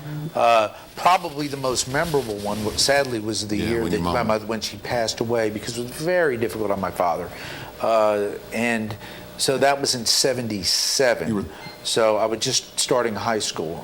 Was a freshman in high school. I thought you were 13. Yeah. Oh wow. So yeah. You were moving ahead. Yeah. So I was in high school there. What month did your mother pass away? April. Palm Sunday, no less, of all things. And as you know, the Easter moves around, the date moves around, but it was on Palm Sunday. We put some palm in the casket with her. But be that as it may, a very interesting time. But Christmases were great. They were festive. Thanksgivings were great, festive. A lot of food, a lot of family, older family. And the like. So everybody really got along very well. And I was doted on. I remember, only kid, so always had a lot of presents under the tree. They were not wealthy people, but we were very well provided for, very well provided for. Well, they were workers. Hard work. And you got, it's interesting. My mother and father were only children. I didn't know that. So I always tell everybody in the groups that I'm an only child. And then everybody says, well, you got Jeannie. I said, I forgot about her. I was going to say, that's one of the best assets in your family. She's probably the only one. Yeah. Alan's sister is probably one of the best pediatric dentists in the country. She's come back from Egypt. Egypt came here. She went to Egypt for 2 years to lecture and do things. And so we've been proud of her. She's done a great job. She's done great. But my point is, no cousins, no nephews, nothing. Wow. I have no horizontal grid. It's all me and my sister. And it's tough. It's tough. It's different, but it's also more peaceful probably. Yeah. But Saber's family provides a lot of support there. They've got about 20 or 30 of them. That's wonderful. I have 3 sons, one of whom has a little boy, and the other 2 are expecting. So the good thing is they all get along. They're very different. You know them all, Chucky, Jamie, Jeffrey, and have all done well in their own right. But the best part is there's no real competition between them. They help each other, all very, very different. Different aptitudes, different likes, but they will have children, all of whom will have what I never had, that close relationship. There's a family in Chattanooga. They've done an informal adoption to me. The DeCosmo family, wonderful people. They have like nine kids, and the brothers and sisters get together, and the cousins get together. And I've been at their family things. It's wonderful. It is just so good to see. I never had that, so hopefully my children will have that. Yeah, that's a great thing. No question about it. And we didn't have a lot of it, but I've lived around the country with families that do, and stayed with families, with large families, and it's just an amazing thing. We have a lot of great private universities in Tennessee. Lee University, where your youngest son went, great school in your district. We have some others. Vanderbilt Medical, obviously off the charts, with Cleveland, Mayo. There's a few other clinics, but Tennessee Wesleyan. Yeah, great school. Our great accountant Gail Cook went there in Anderson County. We have a lot of friends that went there. It's a great place. Carson Newman too. Oh yeah. I used to represent Carson Newman when I had Jefferson County. Good people. They used to let me go up there. Great school, isn't it? Southern Adventist University in Collegedale. I don't know what that is. It's in Collegedale. Oh yeah, on the interstate coming down when you're going into Chattanooga. Doing incredibly well. So I go over. I love to lecture to the students, and so that the people who are watching, many of whom will agree with me, and a few will probably not politically. When I go in and I lecture to the students, Steve and I went recently over to Southern Adventist and just opened up and talked to the students about American government. And it was interesting. We had a room full of some conservative young people, some progressive young people. When I got done, I thought the progressive kids were going to come up and scout me. They thanked me more than anything. They said, thank you for just coming and explaining the system. We don't agree with you, but it's that communication, it just tears down. We used to have that, but this changed the world. Yeah, it does. That's right. It's the old I'm right, you're wrong, and we're going to go to our corners and then come out and duke it out. But just to explain, they're all programmed too. I mean, I look at shared time. I'm on the phone 3 hours for the day doing different things. Saber's on there for 4 hours. And Caleb's on there for 14 or 12 or 11. Right. It's just what they do. It's how they work at Christmas time. But I love to go into the schools. But you were talking about Vanderbilt, and this is one of the things, again, if I've done something well, I've brought people together who either would have been potentially divisive or maybe just competitive. UT and Vanderbilt. Vanderbilt actually has people working at ORNL now, okay? Their students can get that great education and training and experience in their PhD programs that somebody at UT could as well, just by virtue of being in there. I think it's very important that we do that. So Vandy's doing such great work in cancer research. I keep up with Dr. Berlin over there. He's the head of their cancer research. We speak all the time and go over that. So anywhere I can help and reach out, I try to do that. Obviously, we have boundaries and confinements in the 3rd District of Tennessee and the state itself, but look, I'll talk to somebody from Alaska to Hawaii to Texas if I can help them. I lived in New York City for a year. I lived in Indiana for a year. I lived in Pittsburgh for 12. I lived in Cleveland for 1. I lived in Denver for 1. I've been to a lot of cities. And I get active quick. You've seen the Nashville world. For 2. Yeah, yes, I have the country anyway. Yeah. So, but I don't think I've ever come across a town.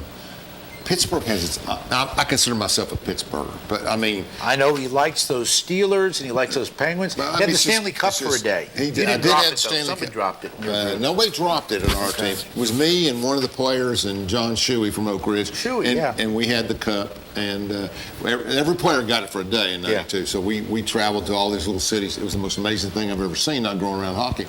People were lined up in these small towns on the streets, on their porches, waving. We're coming down with a cup in the back seat, and we put it out, and he'd sign autographs for 45 minutes. Then we go to another community. We did 4 communities that day, so it was amazing.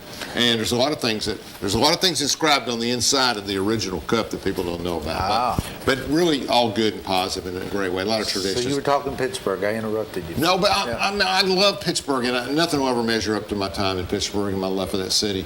But Nashville is the most proactive, positive city. I never heard anybody in Nashville complain about Nashville. Whether you're in North Nashville, South Nashville, everybody loved their town. And I don't think I ever saw that anywhere else. I mean, it was... Nashville's booming. Of course, I was there a long. Dick Yes. Bolton was a great mayor. It was a long time ago. Yeah, Nashville's booming. Great healthcare interests there. Probably the strongest, largest private healthcare portfolio in the country. Obviously, the country music. The Predators have been great for Nashville. The Titans have been great for Nashville. They're going to put a dome on there. I don't know how I feel about that. I guess we don't have that bad of winters, but I guess. But no, it's a great city. It's a growing city, and I've had a lot of friends move there. But again, it is a higher cost of living and a higher tax city. If we live in Hamilton County or some of our rural counties, the tax base is lower and things like that. But what's nice is you've got the option to have a big, strong, growing metropolis like Nashville there. I really wish we would have gotten the Republican convention there. I wanted that desperately. Great city. That Where fell did it go? apart. Milwaukee. Okay, that's for next time, right? That's for next time. In 2 years, I'll be there. Yeah, but you always are on the floor.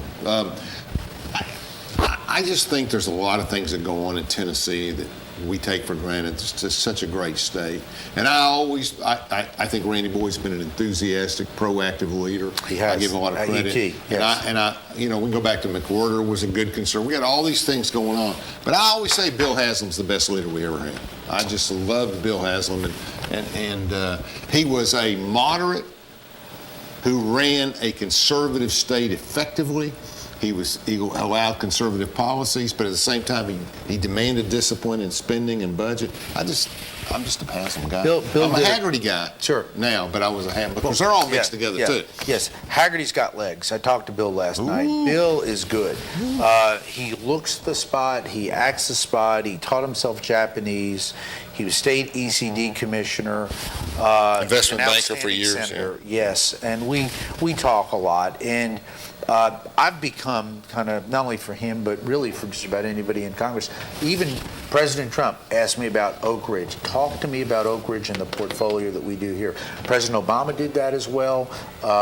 Secretary Granholm, I visited with Biden the other day. It was just more salutary than it was substantive. Yeah. And I mean no cut by that. But presidents come to me, and McCarthy said it probably best when he came to Chattanooga a couple of years ago. He said, you realize that because of Chuck Fleischmann's representation of the city of Oak Ridge and all that it does at its lab, at its Y12, UPF, and cleanup mission, that anything in DOE, they will come to me and ask my opinion. And I always give them an honest, straight-up opinion. And, of course, you talked earlier about Ernie. I like to tease Ernie because he's a Democrat. But when he was secretary, we would sit down, and when we still talk, I can sit down and say, look, let's talk about this type of a nuclear reactor and where it is.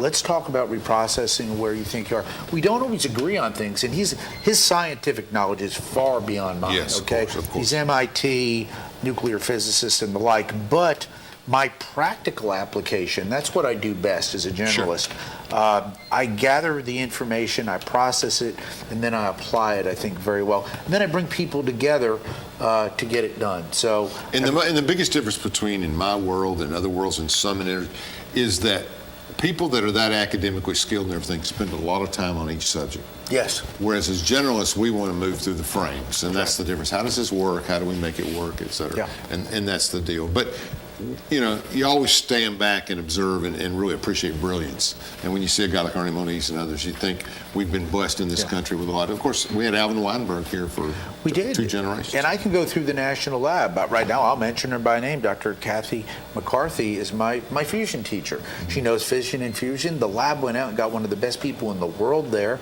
So when I had to step up and take the lead on fusion, and Alan, you know this because you know me, I wanted to make sure I had a very good working knowledge of this, and they sat down and they did a tutorial. When they're going to give you the fusion committee or whatever it's called, caucus. It's a fusion caucus.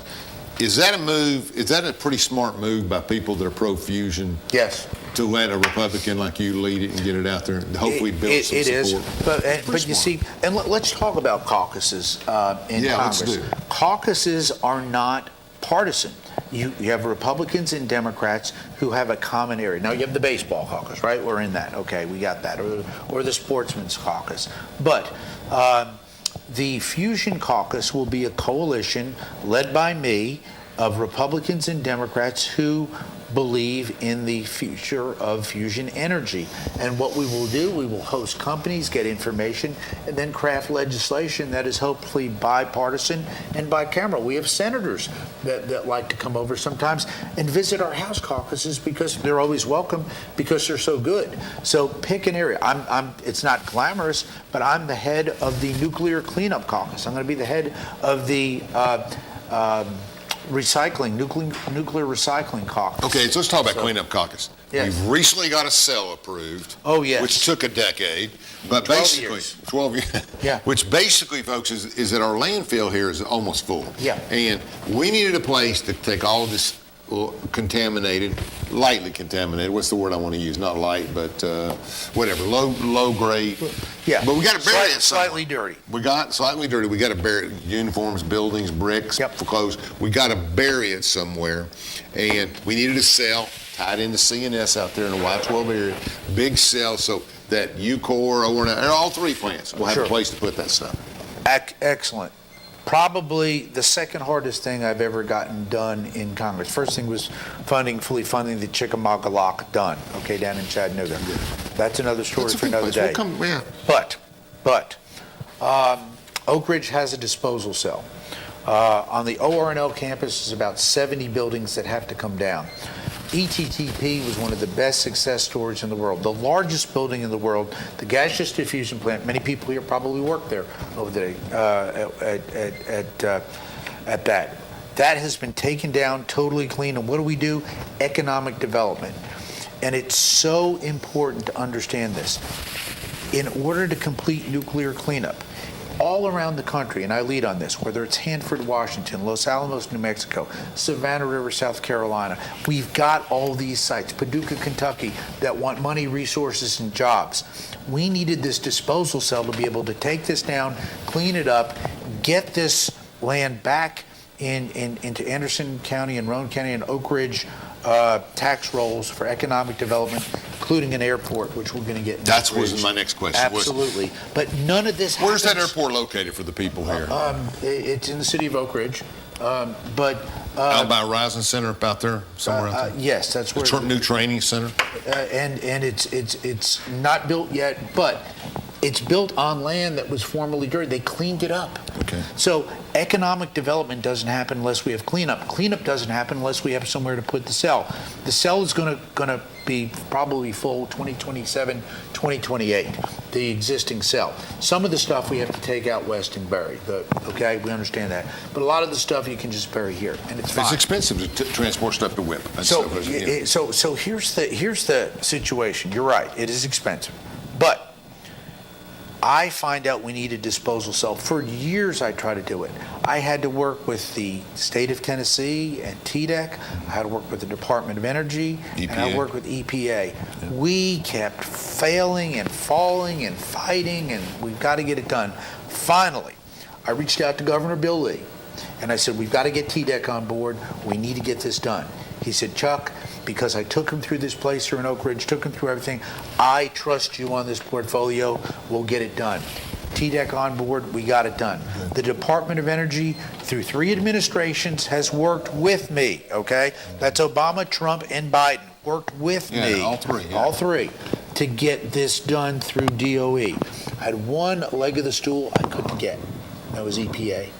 And I called the EPA administrator earlier this year in January, and I asked him a rhetorical question. I said, sir, I've worked on this for years. Are you an environmentalist? And it stunned him. Like, what? Are you an environmentalist? Yes, I am too. Work with me. Trust me on this. Look at the data. Do your due diligence. I've worked on this 12 years. We need a disposal cell to get down these dirty buildings, to clean this whole place up, the mercury remediation, all of these different things in this city. We owe it to the people of Oak Ridge. It's a federal obligation. He approved it and signed off on it over a month ago. That's fantastic. So we're going to get it built. And we're going to have a celebration in the city of Oak Ridge. We had public input. One of the greatest communities here in Oak Ridge, I'm so proud, is Scarborough. Yes, very much so. Beautiful community. Great community. Everybody was brought in and brought to the table. We're getting it done. It's going to be safe. It's going to be built. And guess what? Not in my lifetime, but probably in probably 40 years, 30 to 40 years, we'll have all of the old site cleaned up, and the entire Oak Ridge Reservation will be totally clean by then. Airport. Here's what I get. People come up to me at the health club. I need you to tell Fleischmann this. I need you to tell Fleischmann this because everybody knows we're close. But it's about 50-50. But the one question, and I met with Sean Gleason over this. Great guy. The question is, how are we going to pay for it? Okay. We've got one in Cleveland. We've got one here. Okay. The question is, we're just not going to make it. Well, we are going to make it because we're self-sufficiency. We have to have some subsidies. Right. Well, I am 100% committed to an Oak Ridge airport. And let me tell you why. Oak Ridge is the single largest community left in Tennessee. There are smaller communities without a municipal airport. Most people who come into Oak Ridge, understandably, fly into McGee-Tyson, great airport. Every once in a while I fly in and out of there about 10% of the time. But if the Secretary of Energy wants to come in, she has to fly into McGee-Tyson. If corporate leaders want to come in, McGee-Tyson. Radioactive isotopes, which we produce here. This is the big asset. Okay? They have Half-lives. half-lives are short. You've got to have an airport to get that out of here as soon as possible. Is there enough revenue in that business to help build it? Now, That's what I'm worried about. Okay, candidness. Most, if not all, smaller regional airports, most lose money on their own. But the economic impact that they have for a community more than pays for it. When Bradley County, when Cleveland built their airport, it has been a boon, okay? So, what is the blueprint for the airport? We cleaned up this land. We got it back from DOE. Thank you to 3 administrations' work, actually 2, Obama and Trump. They got these parcels of land back on our tax rolls, and for free. Okay, they were originally thinking about charging. No, we got everything Municipal back. airport pay taxes?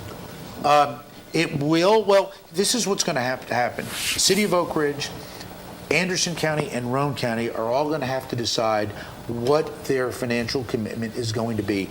But my commitment will be to be getting some federal dollars for that, to properly build, properly construct it. It will be a 5,000-foot runway. Now, candidly, I'd prefer 10. 10 just won't fit.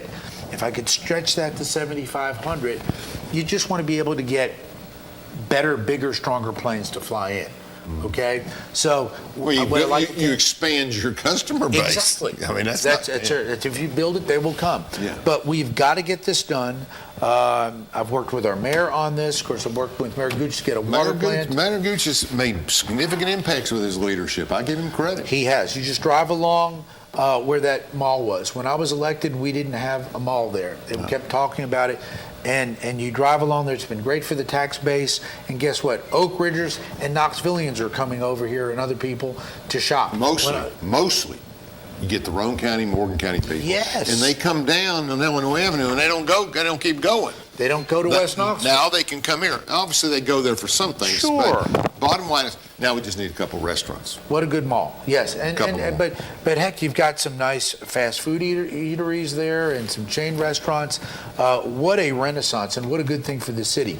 There's no reason why this great city, with $7.4 billion of federal investment and other investment, and more coming. It's coming to Oak Ridge. I'm telling you, fusion companies are coming. Fission companies are coming.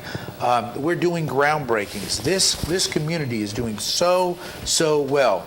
There's absolutely no reason why the future shouldn't be brighter, but we've got to get an airport here. We're going to get an airport here.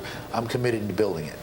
And let me give some kudos to Gooch. Yeah. Gooch is a damn, I'm an R. I mean, he'll call me up sometimes. We're buddies, and he'll chew on me because of Trump or something like that, and I'll chew on him because of Biden. Yeah. But when it comes to putting our Oak Ridge hat on, we work together. We're all on the same team. And we. You have a pretty good working relationship with Ellen Smith and some of the other councils. I do. Yeah. I really do. She disagrees with me fundamentally, sure she does. ideologically, but always very respectful and the like. And then we got folks like Chuck Hope who agree with me. Okay. Yeah. Chuck's a great guy. He's a great guy, and we ran. You know what I like about Chuck? He goes out every day and makes a living. Yes, he does. He never worked for the government. He never. He went out and if he doesn't put new tires on the car or fix the brakes, he ain't gonna pay his bills. Your elected leaders in Anderson County, in Roane County, and in the city of Oak Ridge, and I deal with them almost on a daily basis, are committed to the success, as am I, for this community, and that's the best thing. So whether it's an R or a D or an I, we are committed to getting the work done here. We spend years working on it, and so far, just about everything has come into fruition. We have a new mayor in Roane County, and I think very proactive development. Was on the show 3 or 4 months ago. Wade Cresswell. So, and he used to be with the Roane County Alliance. What do you see in Roane County potentially? What can happen over there? Roane County is a special place. It really is. I've always loved Kingston on the water. I spent a lot of time on July 4th there. Harriman's beautiful. Rockwood's a great community. We have some new businesses coming into Rockwood, Midtown, and of course, part of the city of Oak Ridge, wonderfully, the lab actually sits all in Roane County. So Roane County's got a lot of potential. It doesn't have the population that Anderson County does. It's about 25,000 less, I think. But great things there, committed leadership. Wade's going to do a good job. Great traditions in Harriman, great traditions in these local cities, but coming together, unlimited potential. Wow. Okay, so we got Roane. Now my favorite, Morgan.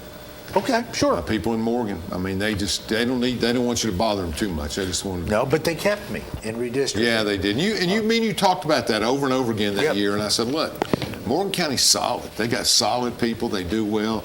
And I want to keep it. It's 2,000 votes for 3,000. Who cares? The point is that they're getting better representation from you than somebody wouldn't care. Yeah.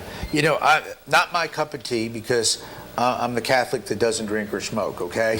But Roane County, that's right. So that's confessable, isn't it? Yeah, it is. So, but be that as it may, Roane County has a moonshine factory, and it works very well at the old Brushy Mountain Prison. If you ever went up to see Brushy Mountain after it closed, it was like something out of a horror movie. I played basketball there in 1977 with the inside the maximum. Oh my! In the old gym, and had like 62 points. It was the best game ever shooting. Everything went in. You know how it is sometimes. Yeah. 3 days later, they had the biggest race riot they ever had. 3 of the players got killed instead. Wow. So I mean, it was a different world back then. But they got a federal grant. They've got that is now a tourist attraction. Industry is coming in there. Pennsylvania Amish, Pennsylvania Deutsch, have come there because Pennsylvania overregulated how they could build and live their lives. They said, we want to come to Tennessee. Another example. So Morgan County is doing very well. Good economic development. Needs some help. We've gotten some really good tourism dollars in there. They've got a great tourism facility. There's a new restaurant there. Going to do exceedingly well. It's got its challenges, but it's a smaller rural community with a lot of hopes and aspirations, but doing much better. I've told this story there before, but when I was a senior, I was a baseball pitcher, and basically got up to my senior year and didn't really mix in with the Oak Ridge kind of baseball community at that time. I played for Oakdale. You did? They had the best pitcher in the state, guy Jay Evans. Wow. It was Dennis and Harriman retired, but he was left-hander. Oh, wow! And the old Spawn and saying, teams that played us would say, we got to have Bocek. We can't play against that other guy. Bocek throws 82 low, Wow. But he was the greatest, and he was the left-hander. I was right-hander, but played one summer together. Travel. That's great community. Have you been up there ever? I mean, it is so pretty. You go over the bridge, and it's just, you're up in the high mountains. I love that place. The bridge is beautiful. Sunbright's a beautiful community. Wartburg is nice. It's got the old courthouse there and the square. And what they did, they took Tanner's, which was there for years, and they've just totally revitalized it. So if you ever want to go up and just have a nice day and spend some nice time, they've got some restaurants and eateries up there now, and just go up to Morgan County, and good people. Not a lot of population, not a lot of vote up there, but very, very proud of their traditions. Great radio station up there. Ed Knight's got a wonderful radio station up there. Gospel music, right? They do it all. They Oh, do do they? talk and Oh, I very didn't know that. substantive. Yeah. And one of our, a young friend has something up there. He has the online newspaper. And Yes, he does. Yeah, and he has We got two newspapers up there. They got us too.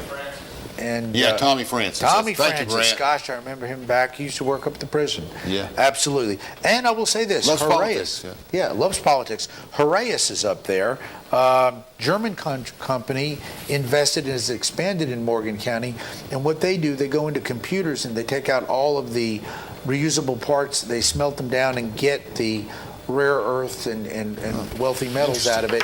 And they sell And that. let's not forget the greatest single-A football program in Tennessee history, the Cofield Yellow Jackets. Cofield. We love our Cofield. Yes, That's it. I know. went to the Cofield game with you. Yeah. We gave out hot dogs years ago. Yeah.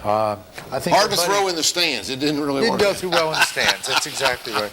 Our buddy was eating all the profits. Steve, Which one? Steve? Who was that? Who was eating our profits? Our buddy Bob. Bob. So that was eating all Merry the hot Christmas, dogs. Bob. Merry Christmas, Love Bob. We love Bob. All right, so your staffing and Staffing's everything. great. Everything's Wow. great. District DC, best team I've ever had going forward. We had two great. Some changes this year. Some changes. Behind us and in front of us. Yes.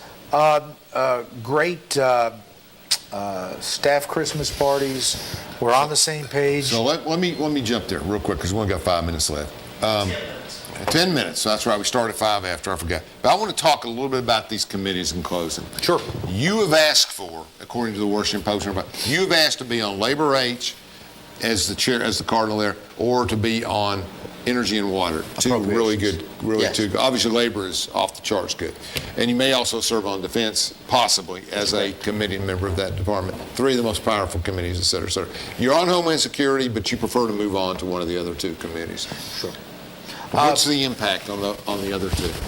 Okay, I've got to think of the great state of Tennessee and my constituents first, okay? Yes. So I've had the privilege of being on the Appropriations Committee, the committee, 10 years. 10? Okay, I got on, Boehner put me on there right after my first term. So I've been on that committee. I know that committee well. I know the 12 subcommittees. Even in the minority, I served on 3 subcommittees, which is unheard of. Usually you get 2. There's some in the majority that only get 2. I've got 3. So I was the ranking member, highest member on Homeland Appropriations Subcommittee. Yes, I've done that well. I know that portfolio. I've always been on Energy and Water Appropriations. That's Oak Ridge, that's Chickamauga Lock, that's funding all of DOE, the Army Corps of Engineers. And then... And the Coast Guard. And the Coast Guard. Well, Coast Guard is actually in Homeland Security. Okay. With TSA and with Secret Service. Okay. That's why I'm so popular with the Secret Service guys when they see me.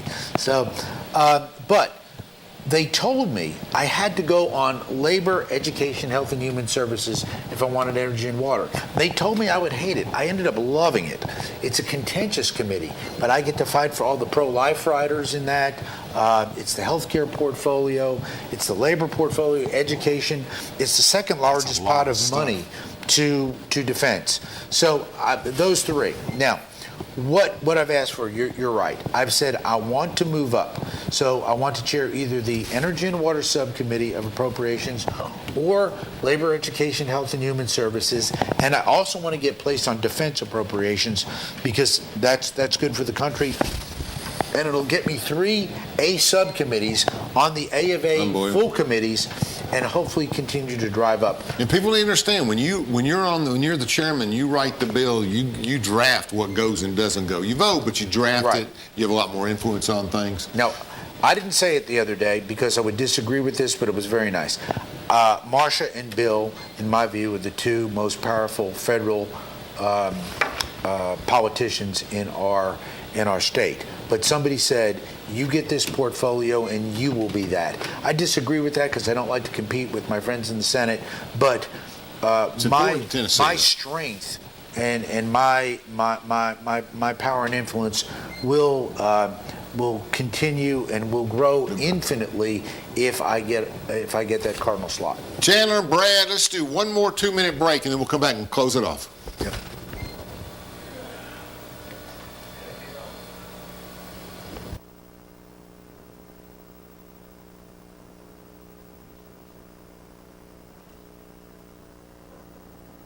At Social Security, we are always thinking of ways to save you time and make things easier. That's why we created My Social Security. A My Social Security account allows you to access your earnings history and benefits information, request a replacement Social Security card, get a proof of income letter, estimate and apply for benefits, and more. Save time. Go online. Open a My Social Security account at ssa.gov/myaccount. Social Security. Securing today and tomorrow. Produced at U.S. taxpayer expense. This is my husband, Alex Hussey. Alex is about 2 weeks away from coming home. I was point man in foot patrol, and I stopped on the bomb. Lost my legs and my left hand in an explosion. And he suffered a severe traumatic brain injury. As America's veterans face challenges, DAV is there. There are so many mountains to climb, and we do it together. With the right support, more veterans can reach victories great and small. To watch Alex take on this mountain, that's what this is all about. DAV provides a lifetime of support to veterans of every generation, helping more than 1 million veterans each year. Alex has conquered this mountain. That's something he won't forget. With the right support, there are no limits. Look at that smile! You did it! But there's more to be done and more victories to be won. This has meant so much. Thank you, DAV. Alex Hussey, thank you for your service. Support more victories for veterans. Go to DAV.org. We should never lose sight of our health. To keep moving forward, let's not forget everything we've learned. Limit the salty food options. Make your own daily exercise routine. And always receive regular checkups. More than anything, we have learned how important these small steps can make a big difference, so we can all continue to move forward together.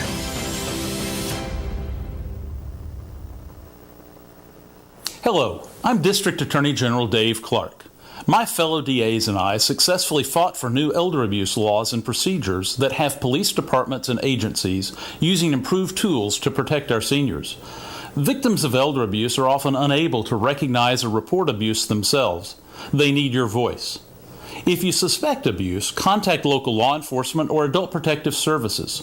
Let's work together to protect our seniors.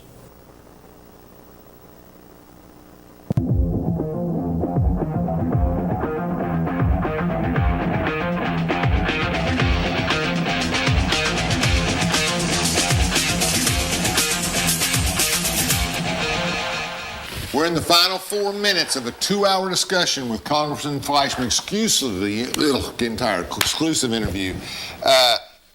One thing, everybody, what's going to happen with the Speaker of the House? What are we going to, Sure. Bill Caucus says there'll be some votes not against him. He's going to have to go past first ballot. Maybe. I think he will. I've been public in my support for him prior to the election, during and after. President Trump endorsed him this week. I think that will certainly help him. On the right, yeah. There's 5 or 6 members who are either not going to get there or say they're not going to get there, and that's their prerogative. But I've served with McCarthy since I've been in Congress in several capacities. I do think ultimately he will get there. So our listeners know, internally we have already elected him to do, since November, the internal rules and things that we've set up in the House. We've elected McCarthy, Scalise, and Emmer as Speaker, Majority Leader, and Whip. Elise Stefanik is Conference Chair. So we've done our internal elections. Now, the only election yet to be had will be the one that counts as on the floor on January 3rd. That will be for Speaker. Under the Constitution, anybody in the United States who's a lawful citizen over 25 could be elected Speaker. So, I mean, Alan Beauchamp could be elected Speaker of the House, okay? But the reality is it'll be somebody from the House. I really believe McCarthy will win that vote, and I don't know if it'll be the first or second ballot, but he should prevail. You think you get there? And we're pretty comfortable that Schumer's going to stay in the Democratic control? He already has, as is McConnell. They've already had their elections. And they're ready to go. McConnell will be minority leader, and Schumer will be majority leader. And people need to understand that with Herschel not winning and us sitting on a 51, now they can proportion who goes to what committees. It can be 8-4, 7-9, whatever. Whereas we've been running a split managed conference, right, where they both had equal power and everything was equal. No longer. 50-50, and now Biden's judicial nominations to the federal courts will sail through. That is bad. The Herschel Walker loss, unless now Sinema just became an independent. Yeah. I know her very well. Served with her in the House. Seen her in the club, yeah. Actually, delightful lately. Yes, saw her at the club, and she'd show up to our parties, be very affable, very friendly.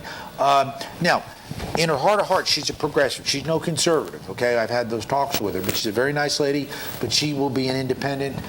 There's two other independents in the Senate. Now, the key question, I know him well, was Joe Manchin. Can I ever tug him over to the Republican side?